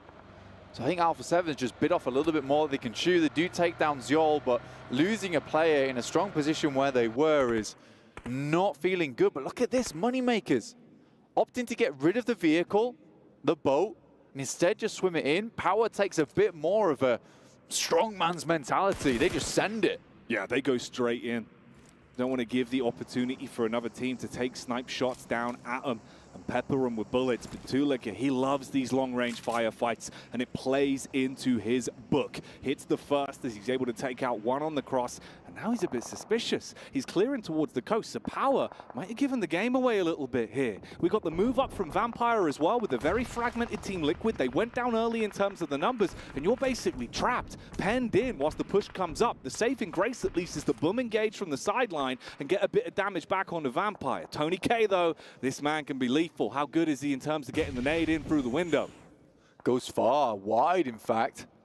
Chief opting to hold on to the pin. Doesn't want to waste grenades. And Tony K from the side is Bro Harami, who've come up on top and have taken too long on this engagement. Out comes Chief with the nade. Could be huge in fact. Finds the second knock on them. Will look to clean up as well, and that's 2 eliminations that, honestly, Team Liquid desperately needed. Remember, this is the 2-man squad. Confirms one, looks for another. It would be Bro Harami to steal that one away, but fantastic job from Team Liquid to live this one out, and I think the Vampire just thought they had way more space. There's no space between these two now. They finally push up, realizing they have to cut their losses and at least grab that one elim point off the back of the fight they started with Chief in Team Liquid. Falcons were up on the top side. They were locked in. Horn smashing against each other with Boom, and they commit to the bout on that one, leaving it down to just a solo. Nice nade to kick off the engagement at least, but it's the backstab that's causing problems for him. He's taking shots towards the rear. Got to push further forward. There's 2 Falcons members ahead of him, and they're going to be able to get that one on target. Falcons, bit of revenge onto Boom from earlier. House of leaves there for Yumi, but like a house of cards, it comes crumbling down in the face of the dynamic duo themselves, Action and Top, playing together for so long. Kante over the top here, does find Havlik in fact, and Fidan's onto Bro Harami. What is happening here for this duo? If the question is, can Kante? Well, he certainly can in that fight. Hits the first, Alula IHC going down for good as well as they're taken out of the overall equation. And look at the map screen, bud. Everyone's so closely grouped in terms of these overall fights. This game's going to start reaching a fever pitch soon. We're starting to bring it up, Blank. We're getting that energy going for the third game. I mean, IWNRX just passing over the top side of the airstrip, getting the propeller going, and are about to take off, in fact, as they start to clear down on this south side. DRX, for the first time in a long time, have themselves a central position in the zone. But is it too little too late for this team? Only 4 matches remain for the boys in a 0 elimination game so far, despite the amount of presence and space that they have been given in this match. Here's the push up round the side. Bring in the vehicle, reset things. See if they can get themselves picked back up. I wonder if they're aware of this though as well. Down towards the trees. They barely miss Icy Boss, who's had his belly down on the ground for quite some time. We saw that split up from the duo in Moneymakers. They opted to go for different positions and keep their noses clean. Don't engage into any unnecessary fights here. And this man's lucky. Barely protected by the shrubs. Surely he sees them, and they're in the vehicle, man. They have very good sight lines down to the floor here, and they've passed by him twice. Icy's going to have to hit at some point. The blue's pushing him in, and he has the perfect backstab. 5 grenades in the pocket as well. They're out of line of sight as well. This could be huge for Icy. Icy. If he can throw the clip in and slay from far away, he could leave Bro down on the DECK. Meanwhile, though, that's what's happening to Vampire as they are out of commission. Removed again. Another squad being thinned as the herd is getting ushered inwards. This timing, this backstab, we've seen how important and how powerful solos have been throughout this event so far. Blank, can he be another one in the list of them? See the smoke off in the distance, have a quick peek over towards it, but Bro Harami, they've got to get further into this circle. Alpha 7, it's McGrellin, the duo here, Mafioso on side as well. Nade's going across towards Team Liquid. Cardozin blocks the first one on the rock. He's just dancing around it, using the smoke to his advantage. Crossing this road ain't going to be easy for the boys on Alpha 7. Solo remaining here for Team Liquid, but 12 teams. He has to go a lot further here. Quick heal up for Federales. Meanwhile, Top, again, seizes the opportunity against Talon. You can see how problems are arising there. That was the last man standing for them, Talon. They lost Misery in the initial moments of this game. It felt like he was taken away within seconds. They were forced to fight with a free. Now none remains for the Clawed Beasts. As Falcons upset them, everyone slowly edges further forward. Mad Balls on screens here. Tulika, he got his first elimination, taking the shots down onto Moneymakers, but he didn't clean house. He left 2 of them alive. And Bishke just hiding behind Fidan from Power. Next circle will lock a lot of these players into a cage match on the side of this hill. Mad Balls pushing through. Soez down from DRX. DRX is just crumbling as players get closer. It's just almost like they get a debuff. They're afflicted by the presence of other players. Icy stepping up versus Bro Harami. This is what we wanted to see. He's got this one for free as well. Had the smart play with the smoke, but they dive straight back in. They've isolated him and spotted out the one man. Now scratching their heads, wondering where the partner is. Where's the duo at a point like this? That's not so good, though. Explodes the vehicle, and Jappy just falls because of it. I get the mentality. You want to explode the vehicle because it is close to exploding in the first place, but at least let your teammates leave. Nade of the top from IWNRX, telling about how this northern angle could be good for them, but they're scaling up the hill. Top here on this lonesome. The Falcons' wings have been clipped, but he's still going. Seeing if he can cause some issues. IWNRX on the clear round the corner. They wanted to try and keep themselves alive in this one, but Power, they're on the exact opposite end of things. Down and out. Inko as well, taking heavy casualties. Mad Balls, unfortunately, taking Flique out of action for a sec there, detonating the vehicle. A lot of scrappy gameplay going on right now, but Top, he keeps it large. Living his movie from the elevated peak, trying to get the tracing off as well. Damage into the back line, looks to confirm the first knock that he got off the back of this one, racking up the numbers as he brings himself up to 7 elims. Massive game for Top here, and a game they desperately needed as well. Feels almost like a Leon scenario. Inko coming through, looks to steal here. The DBS goes crazy, does so much damage to Nenebete, but he steps a bit too far forward. But what a game regardless from Top there. I think he just starts to feel it in those last moments. It's a bit too big for himself, but 9 limbs to finish off the game. What a good one from him, an action to save what started out as a very, very rough match. 7 teams remain. DRX slowly but surely being culled on the eastern side. Mad Bulls with a big old split along the southern coast. You've got English holding, watching for these teams. Alpha 7, Team Liquid, Inko, all from the same region on that side towards the north, duking it out. See who's the best of the best. There we go then. Let's see if this is going to be the best engagement they can possibly take here. Zerich lucky to be alive off the back of the damage established there. Cardozen finally down as Alpha 7 spot the last man for Liquid and lop the head off the horse. No chance for that to carry on as Liquid are out. Rami Bro though, pushing up. They got the meds to work with. The paranoia's kicking in. Mad Balls, they need to get grouped up here. They got the shots from the far back angle. There's the detonation on the vehicle that will shut down the first. Sideline swipe again. Trades back onto Zerich. Awesome angle here from English. He has full sight lines all the way across. They planned this perfectly. And Bro Harami down to just 1 player. DRX able to steal away a lot of them there, but now they have the angle. They know there's a team above them, and they're asking for English. Do you see them? Do you know where they are? Give some information back so Tulika and Flique can potentially get something done off the back of this. Alpha 7 is out. Inko will lay them bare. This is over towards that northern side. They've cleared out both Alpha 7, Liquid now. It is all there terrain to play with. QXC going down to Tulika, let off the leash once again. The Bulls are seeing red, and Tulika is the one that's looking to come out with that aggression, put his best foot forward and take the fight towards them. 2 squads with 3 players alive. DRX down to just the duo. Inko, they've been biding their time throughout the flow of this game. Can they step up towards the dire straits? Bullets being put down range as well. DRX panicking, sweating bullets in the engagements they're thrown into with shots coming in from either squad still in. Yeah, they're sat a little lost towards the center of the circle. Not sure where to look at this point in time. That's the difficulty with this circle itself, is that where DRX was playing, although it looked good, you're sort of setting yourself up for failure between the two angles on the north and the south side. You don't want to be sandwiched between those two positions. You've got to pick one or the other here. And now Inco with this ridge, looking to put on a little bit more of the pain towards DRX. Mad Bulls trying to regroup a little bit. They are outside the circle. They'll have to push further in. Can they get a side swap potentially onto Ingo? Go far west, rotate round the side. English has already opened up that position, but a nice shot there from Hugin. Take away the edge that they had.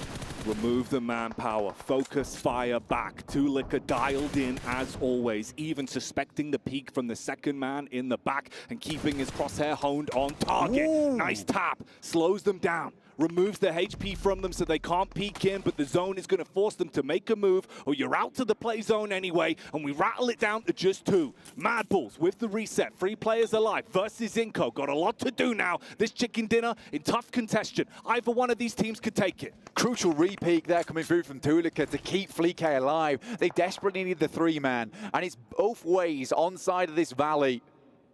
Who's going to take the top side? Who's going to be the lumberjack? Chop down these trees and chop down the opposition. It's Inco, Mad Bulls, toe-to-toe right now. As both teams edge ever closer to one another. He's got the bead, he spots one, he's just going to unleash the barrage. There's no repeat from the rest of the team, but they have an angle now.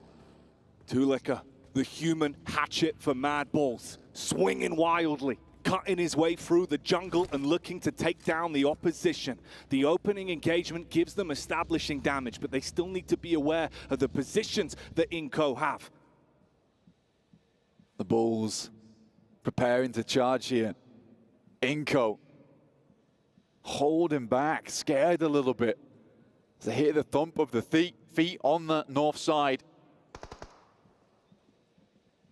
Mad Bulls have done terrifically well. Good splits. Hold them in this game. Inco's relying on repeaks, refrags here. Mad Bulls just going to wolf pack it on the south side. Hope to open up something. Honestly, if they just brazenly head over towards that northern edge, find Garrix, potentially are able to bring something up. Quick scout in the buggy. Really useful bit of utility is that vehicle, just in terms of being able to angle yourself where these players are. And they're playing scared now. Vitali tries to fortify that position over towards Nenebete. They dial it back to the defense. They want to play tenacious on this one, but they've got to get the confidence back up. The scout in the vehicle for Tulika gives them the information and draws the fire onto him if they take shots. He does take one bullet to the side. Cascades his way back in and tucks out for a second. There is nades to play with as well. It goes both ways though. Mobility is there. There's a vehicle for Inco and a nade soaring through the sky. Ooh, that's a great nade, in fact. Hits Tulika incredibly hard here. He's got the level 3s though on. Looking to take this to a level 7. Versus Inco. But Zone 9 is not going to favor Mad Bulls. They've been backed into a corner here. And they will have to literally bull rush it over towards Inco in the end game, because they've got all the space in the world to work with.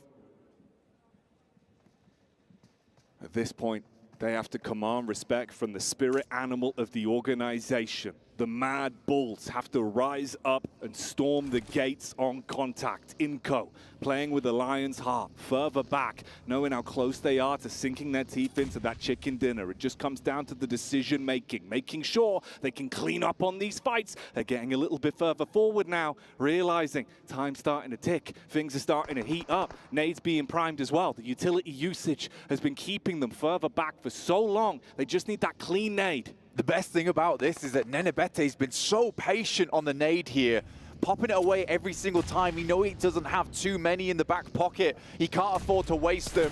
But this vehicle play, it psyched them out something horrid. It's baited out the face. Low HP back, causing the rotate in, trying to double up, seeing if they can group together and focus fire. The nades could still be important, and that's the big one. Strikes first. Mad Bulls, the Lanimals, here on the stage. Are they about to crumble? Be silenced by Inco. You've got the edge now. Seize the initiative and push down. Ooh. There's the clap back. Tulika, we've said he can light them up something fierce, and that's what he does again. Vitali over the top side, might spot him. Tulika steps up, gets the frag onto him. Just one player left alive. Here we go then. It's all down to the Hell in the Cell. See if they can clean up from this point. Inco, you played a good game, but it might crumble away in the dire straits they're left in. Trapped behind the tree. Low HP on the two Mad Bulls. Just got to hit those clean shots. Paranoid to peek. Takes the first. Claps down as well. And Inco, the survival of the fittest as the Lions on the stage take the chicken dinner. Crazy game there from Inco, from control of all Brazil on that northern side versus Alpha 7 and Team Liquid. The Mad Bulls cannot get ahead. They're taken by the horns, thrown to the wayside, and Inco will pick themselves up a much needed win there in the end game. Respect to the Mad Bulls though, they're both so low HP. They pull out the bandies and they realize they're just going to have to go for the duo push here. Swing wide on both sides, but it did not psych out the Lions at all. Your only win condition there, hope the crosshair is drawn off target. One of you can get the refrag and you close it down, but it doesn't happen. Inco playing passive, playing smart, and picking up a gigantic chicken dinner at the end of our third matchup of the day there, Blank. We told you there'd be some gas in this one. Dude, the thing is that you can start to see now a lot of these teams down towards the bottom side of the lobby, they're looking to try and bring themselves back up to speed. A lot of our teams towards the top side are crumbling because they think they're safe. But these teams, they've still got a lot left in them. They really do. Huge game overall. Man, that was a tasty one to kick us off. And Mad Bulls, again, so many times it feels like they get close. They're right at the finish line, and it's always ripped away. I know, dude, but I think that if you are Mad Bulls, you've got to be proud of that match, man. You've got to be absolutely proud of yourself on that match because they played so unbelievably well. I love the splits they took, and honestly, it's kind of uncharacteristic for those players. I think that they're a little bit not level-headed at times, but that game was pretty perfectly coordinated, and the difficulty is they just ran out of bandies. We're not going to run out of games for today, though. We're going to head back to a break, and we'll be back real soon to conclude the group stage.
Hi guys, Ginny here. We are in the Boulevard with the players from Team Liquid who've had a great day today on stage. We're gonna play a game of who is most likely to. We're gonna ask the questions. All you guys have to do is point. So the first question is, who is most likely to get eliminated first in a match? Quem é o mais provável de ser eliminado? Okay, it's going smoothly. The second question is, who is most likely to get a grenade knock? Quem é o mais provável de levar uma granada? Eu também. Mano, eu sou muito azarado. Eu Cardoso. Okay, so you guys don't want to agree on this one. No point. Então vocês não concordam nesse, vocês não têm nenhum ponto. Eu voto em mim. Eu morro muito pra HE, mas o Cardoso muito eu tomo o HE cagada. I vote on myself. Okay, well, that's fair enough. Who is most likely to drop their phone during a match? Quem é mais provável de largar o telefone durante a partida? Tu. Acho que é o Ayala. Ou ela mais chocado, óbvio. Eles jogam o celular assim. É. Okay. Who's most likely to get the longest elimination in a match? Quem é mais provável de levar a eliminação mais longa? O Tiffzinho. De fazer eu, né? Sou bom.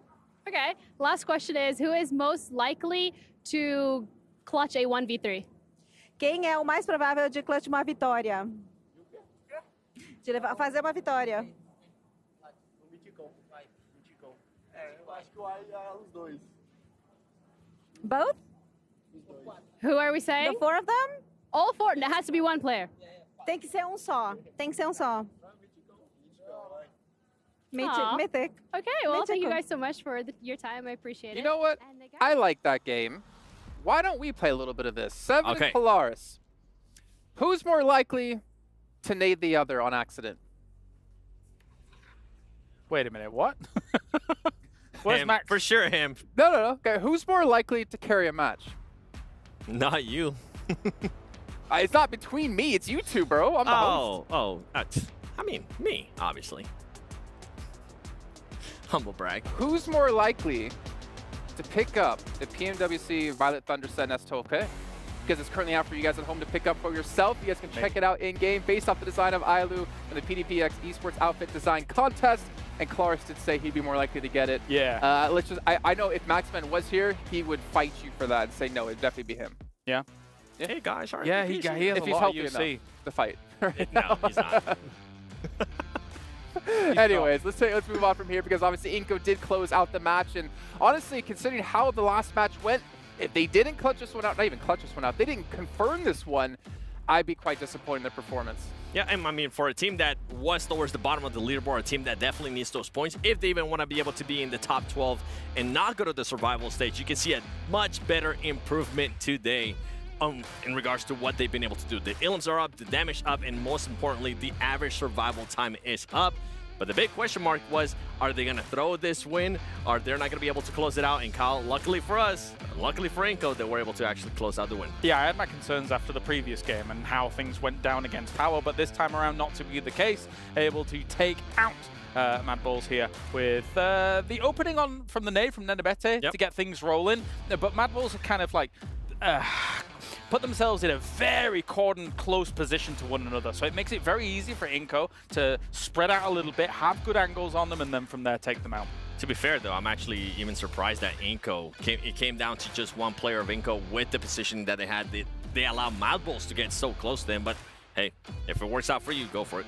Well, at least for Inco's side, right, they had to actually fight their way in towards a position where Mad Balls were set up quite early on this match with it going over towards the military zone. But we can see again, Falcons top. I think he had 6 eliminations for himself, gets them up to 10 points in this match. Mad Bulls, 15 points. And this is one of the teams that honestly I've been very disappointed in so far in this event because they were so impactful in PMSL CSA. It's nice to see them get 15 points, but they still have a lot of points to go if they want to build a break top 12. Something to mention too, even though they're more than likely not gonna and are gonna end up going to survival stage, Harami Bro and DRX in the past 2 matches, they have been able to put up good performances, taking away points from those teams that are trying to get there in the top 12. And we're talking about Top. I mean, Top has been popping off, being able to get those 8 ilms. Once again, being the last player alive for his team, But luckily for him, he was able to get more elims. But the frustration, you can see the frustration. As soon as he died, he slammed the table. Yeah, he's an all-star player. He's a star-studded player for sure. When it comes to PubG Mobile esports and how he's able to play things out. What's wrong, Jason? If I got 8 elims at this level of play, I wouldn't be slamming the desk unless it was in happiness, man. Like 8 eliminations, like that's phenomenal. And considering how they performed yesterday, he should be extremely happy with that performance. But clearly wasn't happy about something. I feel like they're maybe just upset at the way that this circle played out. Once again, we get a circle in military towards the south of Military Island. It's their location, man. Yep, that's the thing. It's their location, and they keep losing. They did it yesterday. They lost 2 players early on by trying to have a bridge camp, and it absolutely backfired. It's quite an uncommon location to have a end game circle scenario occur on Military Island, though. So it does create some variance in how teams are going to approach it, where they're going to kind of move, etc. And that kind of causes some volatility in the play overall. But happy to see actually, now that I think about it, Mabbles once again getting to a second place in a similar position to where they were getting to late games on other Erangels here throughout the tournament. So don't know what it is about Mabbles with this kind of location, but they're not about it here. The thing that I actually liked about Mabbles' play throughout this whole match was how early they were able to rotate towards the south, and they kind of gave us some flashes of what Alliance have been able to do. They had some great splits. They were able to control that south area, and if anybody was able to come close to them, they made sure to make him back up with Alpha 7, and I think I can't remember what was the other player, but there was one more player that was trying to challenge them. They were like, no, you're not going to get anywhere near.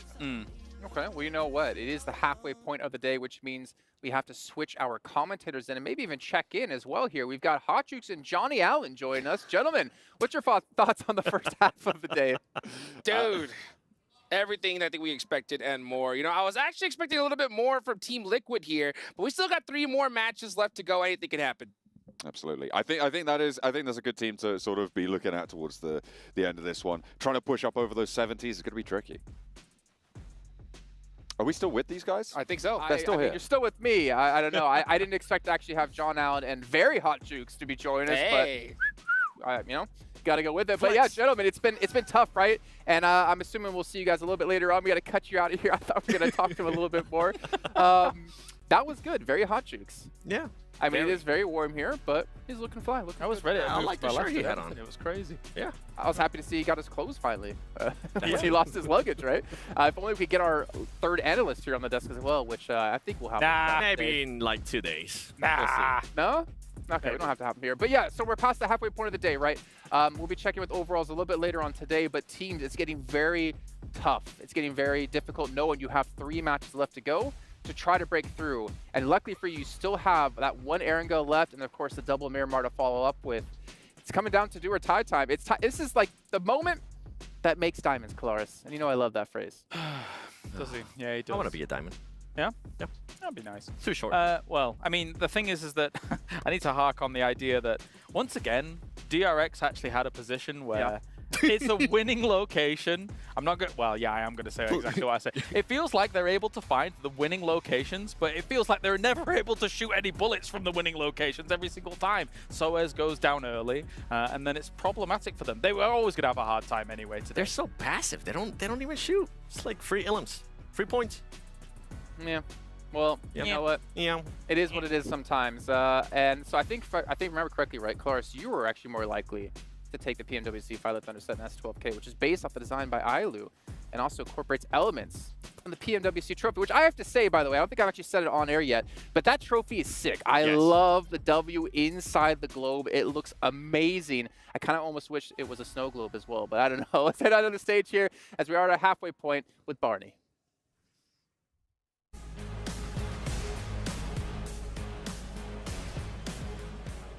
Welcome, ladies and gentlemen, to the halftime show with Sandstorm and Barney. We are halfway through our 3rd and final day of the group stage for the PubG Mobile World Cup here at the Esports World Cup. Game 1 went to the reigning world champions Al-Ula IHC, followed by Power getting their first winner chicken dinner in Game 2. And then finally, we had Inco Gaming taking game number 3. With 3 games left, we will get it closer and closer to find out who will make it to the main tournament. But with 3 games left, we have 2 more on which map? You guessed it, it's going to be Miramar. Yeah, right, it's going to be Miramar, but at this point in time, all eyes on that 12th position, that cutoff point. So I'm going to give you a stat. Between 10th and 20th place right now is a mere 11 points. That's one good chicken dinner covered in gravy, because I'm British and we like to ruin food. But let's remember that this is a vital moment at this point, because only 12 teams will go through to the main tournament directly, and then the other 12 will go down into that survival stage where they will battle once again. It's going to get spicy, and one map can do it. So, who's it going to be? Casters, let's find out. Thank you very much, Barney. And I don't know what he's talking about with British ruining food. You know, beans on toast is a delicacy. Yeah, straight out of a can, right? What's not to like? I don't understand. You've got beans, you got toast. That's just a good time. Sounds delicious. I'll pass, but you know what? I'm not passing up on these next 3 matches, baby, because that is it. 3 more matches left to go, and $1 million are going to go into some of these players' bank accounts here. You know, the lion's share of that, I can't wait to see who is going to get it. We saw a great performance yesterday, and honestly, it's going to be really tough to catch Alliance, I think, which is just how well they did. Absolutely. It is indeed going to be pretty tricky. That 122-point mark, over 10 points average per map. Woo! Only just, okay, but still, making that metric work for you is always a very, very tall order. And it is, at the moment, leading the charge to get up there is Alula XIHC, right? And even they are not quite up at that metric. It is a very, very big day needed. But as they were highlighting, it is all eyes on 12th place. That last team that's going to make it directly to those finals, not going to have to suffer the survival stage. Which teams are going to make it? Let's get into our final Erangel of the group stages. Novo over towards South George as we head on in for our final pass over the grassy pastures with dual gaming chipsets and 144Hz AMOLED screen. The GT20 Pro will equip teams with up to 120 FPS, which is also the first batch of supported devices, offering esports level performance and visually stunning experiences in the 2024 PMWC. Let's kick it off. Let's kick it off. Let's get it going, folks, because right now it is do or die for so many of these squads. You got to remember, it is top 12 that are moving on to the finals. Bottom 12 are going to go to that survival stage, and that is a place you do not want to be. You got hungry squads that have been waiting for that moment. They're studying you time and time again, so you want to make sure you can do everything you possibly can. You got to put it all on the line right now, and there's a lot of squads that really need to do that starting right here, right now. Absolutely. They have got a lot of work to do. Out early over Milta Power. Vampire not going to be heading over to Primorsk this time. Playing over on the east side, close to Boom in Milta. Team Liquid down to C block, down towards that military base on the south side. And we're not going to have any spicy military circles this time around, Hot Juice. We're keeping it chilled out now as things get a little bit more intense for our players. It's a circle that centers on Pachinki, which doesn't really give too much away. You could still go north of the river, you could still go to the military island, as unlikely as it is, but we're going to be allowing a lot of time for these teams to get things done. Yeah, I mean, they definitely need every single second they can get, but oh, it looks like we got a runner here. Power Esports on the run. Talon possibly looking to hunt him down here. Let's see if he's going to be able to get those shots. He has an AK. If you're going to use any weapon, that's the one to do it with. Damn. And they are definitely committing to this. Pop the spray, witness me, chrome on the teeth right now for Talon. They're trying to claw some points back to their tally. On the chase, they're already sitting at the top end of the teams playing today. You can see they're on 60 points right now. They want to keep that one going. We were looking the other day at where we think that bubble's going to be. It's likely around the low 70s is where we're going to see that 12th place sit. So if you can push up over 80 points today, that would be phenomenal. 3 games to get 20 points for Talon, it's doable. Yeah, totally doable for sure. And right now that cutoff is going to be where Brute Force is, 53 points. They're going to get passed up for sure. So hopefully we can see them do something in the survival stage. But there's a lot of big names here that still need to cross that gap. I'm looking at you, Vampire Esports. I mean, even, you know, Inco Gaming, they had a great game, that last one. That definitely helped them out here. Oh, look at that. A little pistol action there. I don't think he's shooting at anyone. He's shooting at Severny for TJP, and currently nobody is in Saverney. Getting their fingers warm. He's just getting rid of the ammo. It's like, it's quicker than opening your inventory. Just shoot the bullets, you know? Just shoot him up. And you can just see he's just mad. He's there just punching those fists in the air, trying to find that M4. Let's see if he could do it. So now he's starting to get looted up, which is great for him.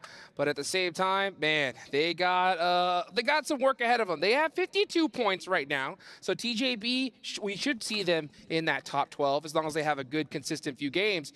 But you know, when this is that moment, right? You got to clutch it up. You got to be able to get it done here and now, and you can't let those nerves get to you. No, you definitely can't. You've got to be able to hold your nerve when it matters.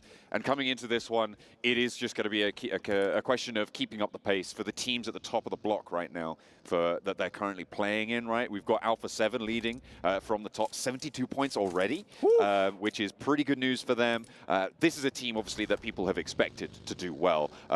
Likely going to be able to get up towards the top of those tables towards the end of today. I wouldn't expect anything different from them. So hopefully they're able to keep up that pace as well. Currently in North George, and actually a pretty difficult rotation if Alula XIHC try and get ahead of them on that river crossing. The question is, how do they navigate that? They've got a lot of options open to them from that northwest side. We're seeing quite a lot of teams down to the southeast, I think, right now, of this map in general. We're on board with IWNRX right now, and they are one of the furthest west of this set of teams out further east. Yeah, I mean, this is a very cookie-cutter type zone right here, so there's nothing too special about it. These teams know this circle like the back of their hand. So Alpha 7, they're just getting looted up, ready to go for this one. You do have quite a few squads that have already centered up, but teams are definitely, I think, prioritizing loot right now, and they're not in a big hurry because I think this is that calm after that military storm we saw last game. So at the end of the day, though, you got to make it into top 12. That is the minimum result. And I actually got to have breakfast with Knight from Team Liquid. Oh, lucky you. That's right. That's right. So I got to have a good, long chat with him.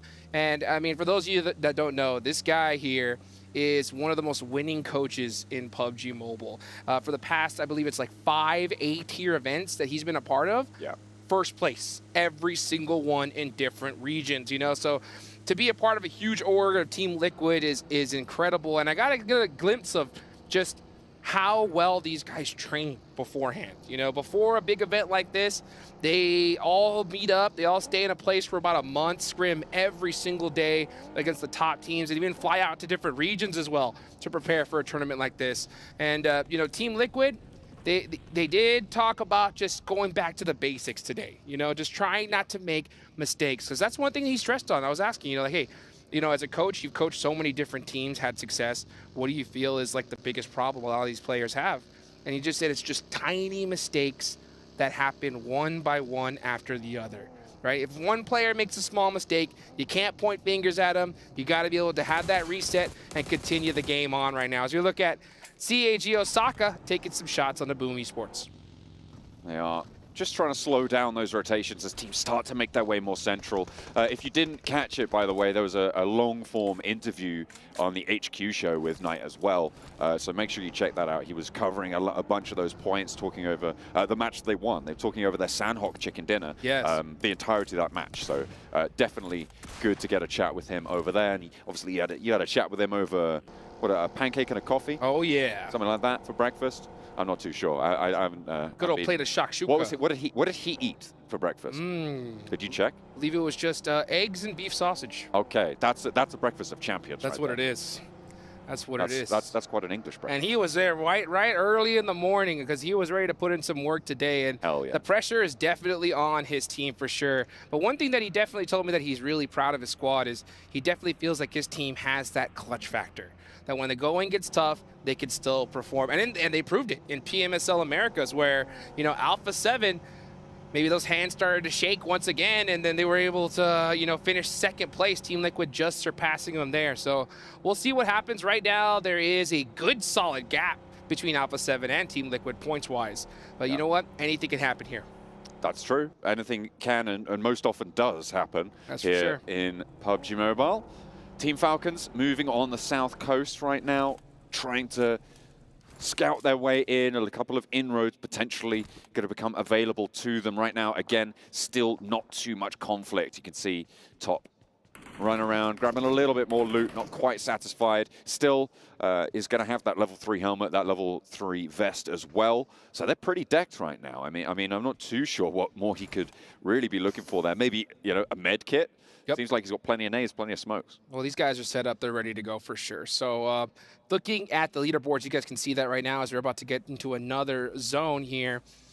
This is pretty much do or die. This game right here for 4 teams in particular. Okay. I'm talking about Harami Bro, sure, CAG Osaka, excellent, DRX, True. and IWNRX. These guys need a chicken dinner right here, right now, or they're not making it to top 12. This is the thing, right? I mean, IWNRX is particularly an interesting one, right? Coming from the EMEA region, obviously it was Brute Force who were the champions from that region, but throughout the majority of the tournament, IWNRX were the best. And that was predominantly off the performances coming through from Zedwolf. He was an incredible fragger back in the region. We thought it was going to be a breakout performance here coming into this tournament, but it just hasn't been. They have been nowhere to be seen. They've been so quiet so far over the 9 matches that they've played. It's just not enough. And it's really unfortunate because I think Zedwolf definitely has the talent, right? And it's just somewhere along the line, it hasn't connected to what's going on in this tournament. And it's slightly disappointing. Yeah, well, they're not out of the race just yet. I mean, there's still this match and 2 more left to go. You could definitely soak up a lot of points, but the problem... They probably need like 50 to 60 points, though. Yeah, and that's what I'm saying is, like, in order for it to happen, we need a double-digit elimination chicken dinner right here. If it doesn't happen, it's nail in the coffin. I'm going to say for all 4 of those squads here. So I'd agree with that. Yeah, it is. It's possible, but not probable with the way they've been playing so far. And at the end of the day, there are so many good squads here. And we saw Gary go crazy in the last match there with a nice little 2v1 to win the game. Hitting with the snail trail. Gary. Able to slow them down enough. TJB on the northeast side, close by to Inko.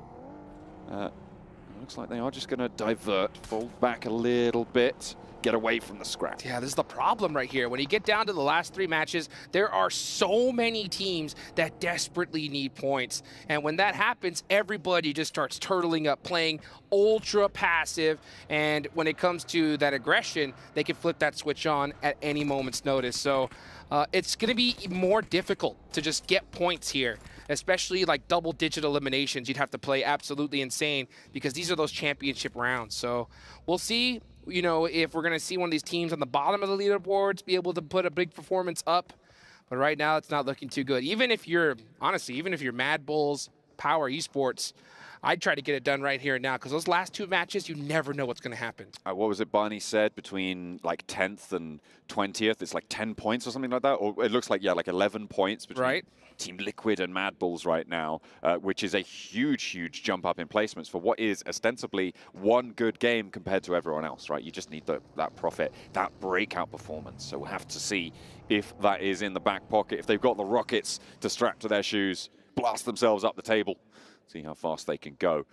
Right now, major feature of the circle. Let's talk a little bit about that. Okay. Potato Hill on the east, Pachinki sandwiching it off on the west. The circle just about to pop, heads up towards Potato Hill. So the north part of that Potato Hill position going to be really, really hard fought over. CAG Osaka right now hold it. Are they going to be able to withstand the pressure? They're going to need to, that's for sure, because they're one of those teams that, like I said, need a double-digit elimination chicken dinner right here, right now, or we're going to have to see them in the survival stage and risk watching their key get crushed right in front of their own eyeballs. Owie. That's going to stink. That's for sure. So, meanwhile, you got teams like Team Liquid, Falcons. Those guys need to put up some points on the board. They're all the way on the south side right here. They're going to have to push through quite a few squads. And with that desperation time coming right here, right now, oh, man, it's going to be very, very difficult. So let's see how it happens. You can see Team Falcons trying to make a safe rotation, already starting to get popped at by Vampire. And that's the problem. With a zone like this, pretty much every single spot, central circle, is already taken. Absolutely, and given the fact that there's no casualties right now of this match, it's going to only exacerbate that problem, right? That's right. It's just making it worse with 16 teams all trying to cram themselves in. Now is where things are going to start to heat up, where that kettle pressure is starting to whistle. And it's whistling hard. And the problem is that nobody wants to open up that can just yet, because if they're the first to engage into a fight, the chances of getting third-partied right now are like 99%. So, you know, everybody is just waiting, hoping that somebody gets a little antsy and starts, you know, maybe a crazy push happens, and then that third party will come in right after. So we'll see what happens here. That's not how you... What? Hang on a minute. Very interesting. That needs an insurance claim right there. Oh, yeah. Who's at fault? Definitely the buggy. It's classic Mythic. Oh, dear. Come on. Oh, here we go. They're on the road. Team Liquid. This is a bold send. I mean, they must know someone's up here. But TNG Osaka is too split right now. They are so severely split that they can't support each other. And he's going to get taken out right here, 3v1. I think a big misplay from CAG Osaka. You cannot try to take that much real estate in a zone like this. No, absolutely not. And that's what I was saying. It's going to be hard fought over. Can they withstand the pressure? The answer, no, right now. A point of their hold has been taken down, but they still have 3 players alive.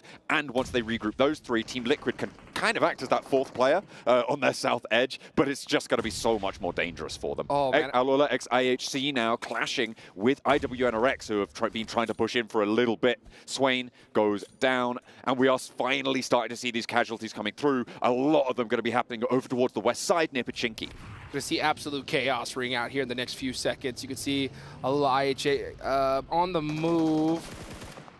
NRX going to have to sacrifice a player. Oh, and they're already down to 2 players. That's going to be quite difficult. Is he going to be able to get that knock? He doesn't. Goes for the confirm, so at least get 1 point, and they need every single one that they could get because they are really struggling right now. NRX gonna try to get this shot and gets taken out. It's not going to be there for Kine, unfortunately. Demo now trying to go on the swivel against Frozen with the AUG. Low HP for Demo, low ammo as well, and IWNRX win out that trade and take down Alolex IHC, but Alpha 7 have managed to leapfrog them. In the meantime, Talon have pushed in on the north side of that position, and it's going to be so hard to extricate themselves from it with the remnants of this IWNRX roster. Let's see what happens. IWNRX need these points much more than IHC did, and they are down to the final couple players as Boom Esports getting taken apart. Everybody's on fire, and this is exactly what I was talking about. The second that fight rings out, you know there's going to be some more players coming. Boom Esports going to try to go for a reset here. 2 players down for Moneymakers. They're going to start throwing out some smokes, and I think, yeah, both these teams should be able to get a full reset. A lot of challenge on this south side, as well as a scrap going on. Harame Bro and Falcons clashing with one another. Falcons, they've taken a knock, but they can get the res. However, the zone is going to push them. It's going to push them hard. They're on the long side and need to flow on in past the positions from Boom and Moneymakers. Given that this fight is going on, that is the reason that Falcons can make this maneuver now. They're going to be able to have a route in towards the top of Potato Hill on the west side. The question is, how long are DRX and Madball's going to let them go for it? Let's see. Let's see. And if you're Boom, you need to get this fight done as soon as possible because you don't want Falcons to be knocking at your door here. The nades are starting to ring out. They're throwing every single piece of utility here. Yummy's the first one to go down. So Moneymakers could turn this around right here with another knock. Trying to put the nades out through the window. The flush onto Yummy is there. Close range engagement, potential danger here as they push out, but it's dealt with handily. Koa leads the charge around the edge and not a Moneymaker goes down. Easily taking control of those 2 players on the outside, but look, Falcons have made that move. They have surrounded this engagement and the Moneymakers have bigger fish to fry. The Falcons are swooping on in, and here they are. Just a little bit late to the party, actually. They weren't able to catch that third party right on time, so now it is going to be a fair 4v4, and Moneymakers actually have that edge with that knock onto action. Uh-oh. Koa down to, he's really low. Yeah, runs immediately away, gets into the shack, and he should be able to get fully healed up. But now Vampire is coming in here as well. Thought that nade went in through the window. That one might do a lot more damage sent in. No, that one just bumps short. You're right, Vampire are here. Schwepp is going to be an outpost for them. They're not fully in. There's a nade. There's an opener towards Havlik as Schwepp continuing to keep that pressure on the back there. I'm not too sure about this Falcons push down the hill, but if they're sweeping out their sidelines trying to keep control, then they're going to have a better chance of pushing up towards CAG Osaka after this fight. But they need to conclude it first. 2 knocks now over towards the Moneymakers as the res comes in for Havlik, keeping 3 alive in the building, and the Falcons disengage. They said, forget this. We cannot handle this right now. Well, actually, never mind. Yeah, we're turning around. We're getting into the fight. We're going to go ahead and just take them head on. And Schweppes is right there around the corner as well. So let's see if Vampire swoops in, but Moneymakers desperately trying to take these players out to keep their tournament hopes alive. Top with the S12K. Brings out a few shots, but not able to get the knock, but that is it. Moneymakers are out of there. And Vampire are still here to play. Can Schwepp do more now? 4 players alive for them. The rest of the team nowhere to be seen. Falcons have got 3 players. They can get these reses, but Schwepp does not have any nades. That is what is stopping him from really going for more pressure on this. The circle's moved away. They don't need to go aggressive, but maybe they should have done. Maybe they needed to. They needed to. I'm so shocked that they didn't press this fight because Team Falcons are only separating them by 3 points prior to this match. So to take out the Team Falcons right now would be very advantageous for Vampire, but instead they say, you know what? Let's prioritize circle and see what happens. And it's a bold call. It's a bold call. Let's see if it ends up working out for them. Schwepp a little bit out of tune right now with the rest of Vampire. Stoned tries to put a leash on him, pull him back in. Or maybe he should have been the one being pulled over towards that. It's going to be interesting to see how the 3 players from Falcons now can impact Vampire's position. The difficulty right now for the position for Falcons, they can't really put too much pressure over towards Vampire because of the way that the terrain sits on the south side of that potato hill. Spray from Mythic, 1, 2, 3, and the rest go up in flames. That is a huge pickup for Team Liquid on the west side, and the Mad Bulls, they are sent down. See ya, Mythic shutting them down right there. 5 eliminations to his name. You can see that helmet right there. He found them real quick. That's how you get it done. So Team Liquid busting out some big eliminations right when they need them. And now they're starting to put some pressure onto the Brazilian brothers of Alpha 7. They're trying to close that gap. Another knock, another flush. That goes to Talon, but that still depletes the resources of Alpha 7. And the rest are up on the menu. Ayala He's dancing. wants the shots. He's adding the pepper. He's making it spicy. McGrellin goes down. And Team Liquid, 6 eliminations now. Looking so good right now. Very, very strong. Holding the edge of Potato Hill, and CAG Osaka are just playing this completely passive, so they're not applying any pressure from up the mountain. It's really up to Team Liquid to get it done here. Talon are trying to find a flank on in, and it looks like they are going to take that fight. Misery with a beautiful shot onto Ayala sparks this engagement. Ayala, where are you? Need to be a little bit more consistent with those sprays, but let's take a look at this third-party potential coming in from Alpha 7 if they go for this full-out scrap. Talon really can't, I think, fully engage onto this. They just need to keep the suppression on because Alpha 7 will move up whilst Team Liquid are busy holding their knocks back. Let's take a look at this replay. I mean, all 4 in a car. Oh, okay, look, you move all in a vehicle, and every time this happens, I always say it's just going to go badly for you. That's exactly why. Let's take a look at Carrillo. He's going to fall down, but Talon, they're having their toll extracted on them. Ayala's going to get rezzed, and Team Liquid still with 4. Team Liquid, this is the game that they needed right here. And I talked to Knight. He said that we're just going for top 12. We want to make sure we make it into that finals, but this is how you do it right here, right now. Meanwhile, Talon down to 3 players. They do not have any kind of hill priority at all, so they may just have to stick it. But now, look at this. The fight is now ringing out between Vampire and Team Falcons, but now Vampire loses the advantage that they had a little bit earlier. Oh, man, Vampire, that sucks so much. If there was only there was a way that you could have gotten rid of Falcons, right? Right? Maybe you should have gone for that down to the southwest side, but not to be. Tony K dispatched on a knock, but should get rezzed up here with smoke cover. Stoned is the off angle. Potential third-party weird sort of action from Power as they start to shift down on the east side. You can see actually Kante and Easy both moving in on the east. So potential backstab if Vampire want to push this. Don't think they can really go too aggressive now. With that knock onto Tony K, Falcons have moved further up, and CAG Osaka not making a peep. Not moving at all, but they're going to have to because this zone's going even further north, and all those teams are going to have to collapse onto CAG Osaka in the next few minutes. If you're Apollo, you need to start pushing up right here. You need to apply pressure on these squads while you have the blue zone working with you right now. But for the moment, Vampire and Falcons in a fair fight for now.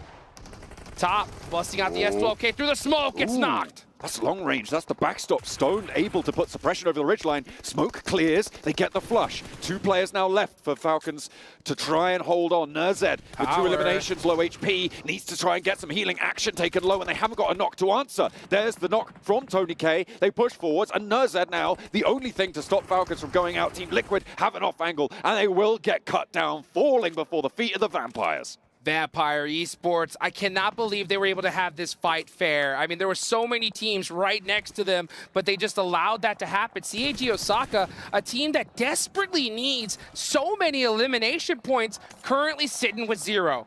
Those coffins getting nailed left and right now. Harame Bro, IWNRX, DRX, all out. Low point scoring games. You said you're counting them out. I think I'm agreeing with you. CAG Osaka on that lifeline. 3 players on the top of Potato Hill, holding off, fending off against some of the strongest teams in this tournament. They got to realize placement points aren't going to do it right now. They need both eliminations and placements if they want to make it into the finals. So, I mean, they had so many opportunities to third-party players, but instead just holding down their location for now. TJB on the move, only S.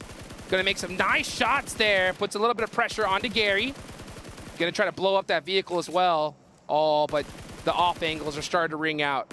Yeah. Only S is in big trouble. Inko moving out wide with Vitali to try and get the off angle, and that's exactly what you need. You just can't move on in now. There's full surround going on here. And it's going to be done and dusted for TJB on Erangel for the group stages. They've got 2 Miramars to play now.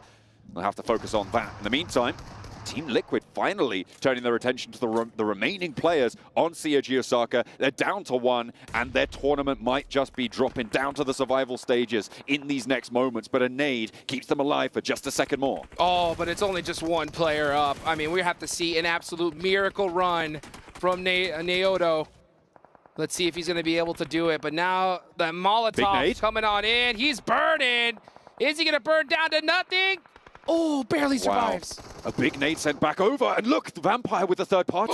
Team Liquid on the ropes now. 2 of their players are down. They only just got 1 res. And another re-knock comes through. Inko are there. And it's a third party, a 4th party as well. And Team Liquid fall. Naoto holds on the inside. CAG Osaka will finally fall, but Vampire hold the top. Vampire desperately need these points. Power Esports do as well. So let's see how they're going to be able to end up on this match here. Tony K, look at that, 6 eliminations from Vampire and a dominant position. That is a great result for them. Team Liquid getting pulled apart. That beautiful opening knock, and a lot of that was on Naoto from CAG Osaka, right? Getting that nade in, stopping Team Liquid dead in their tracks. They couldn't push up more to that building and finish the fight that they wanted to take. If they had that building, Vampire can't move in, Inko can't get third parties, but as it stands, Vampire now on the high ground. With Talon starting to falter, Power might want to sweep on through. Yeah, CAG Osaka had a big opportunity here, a dream circle, but just weren't able to take advantage of it. Just got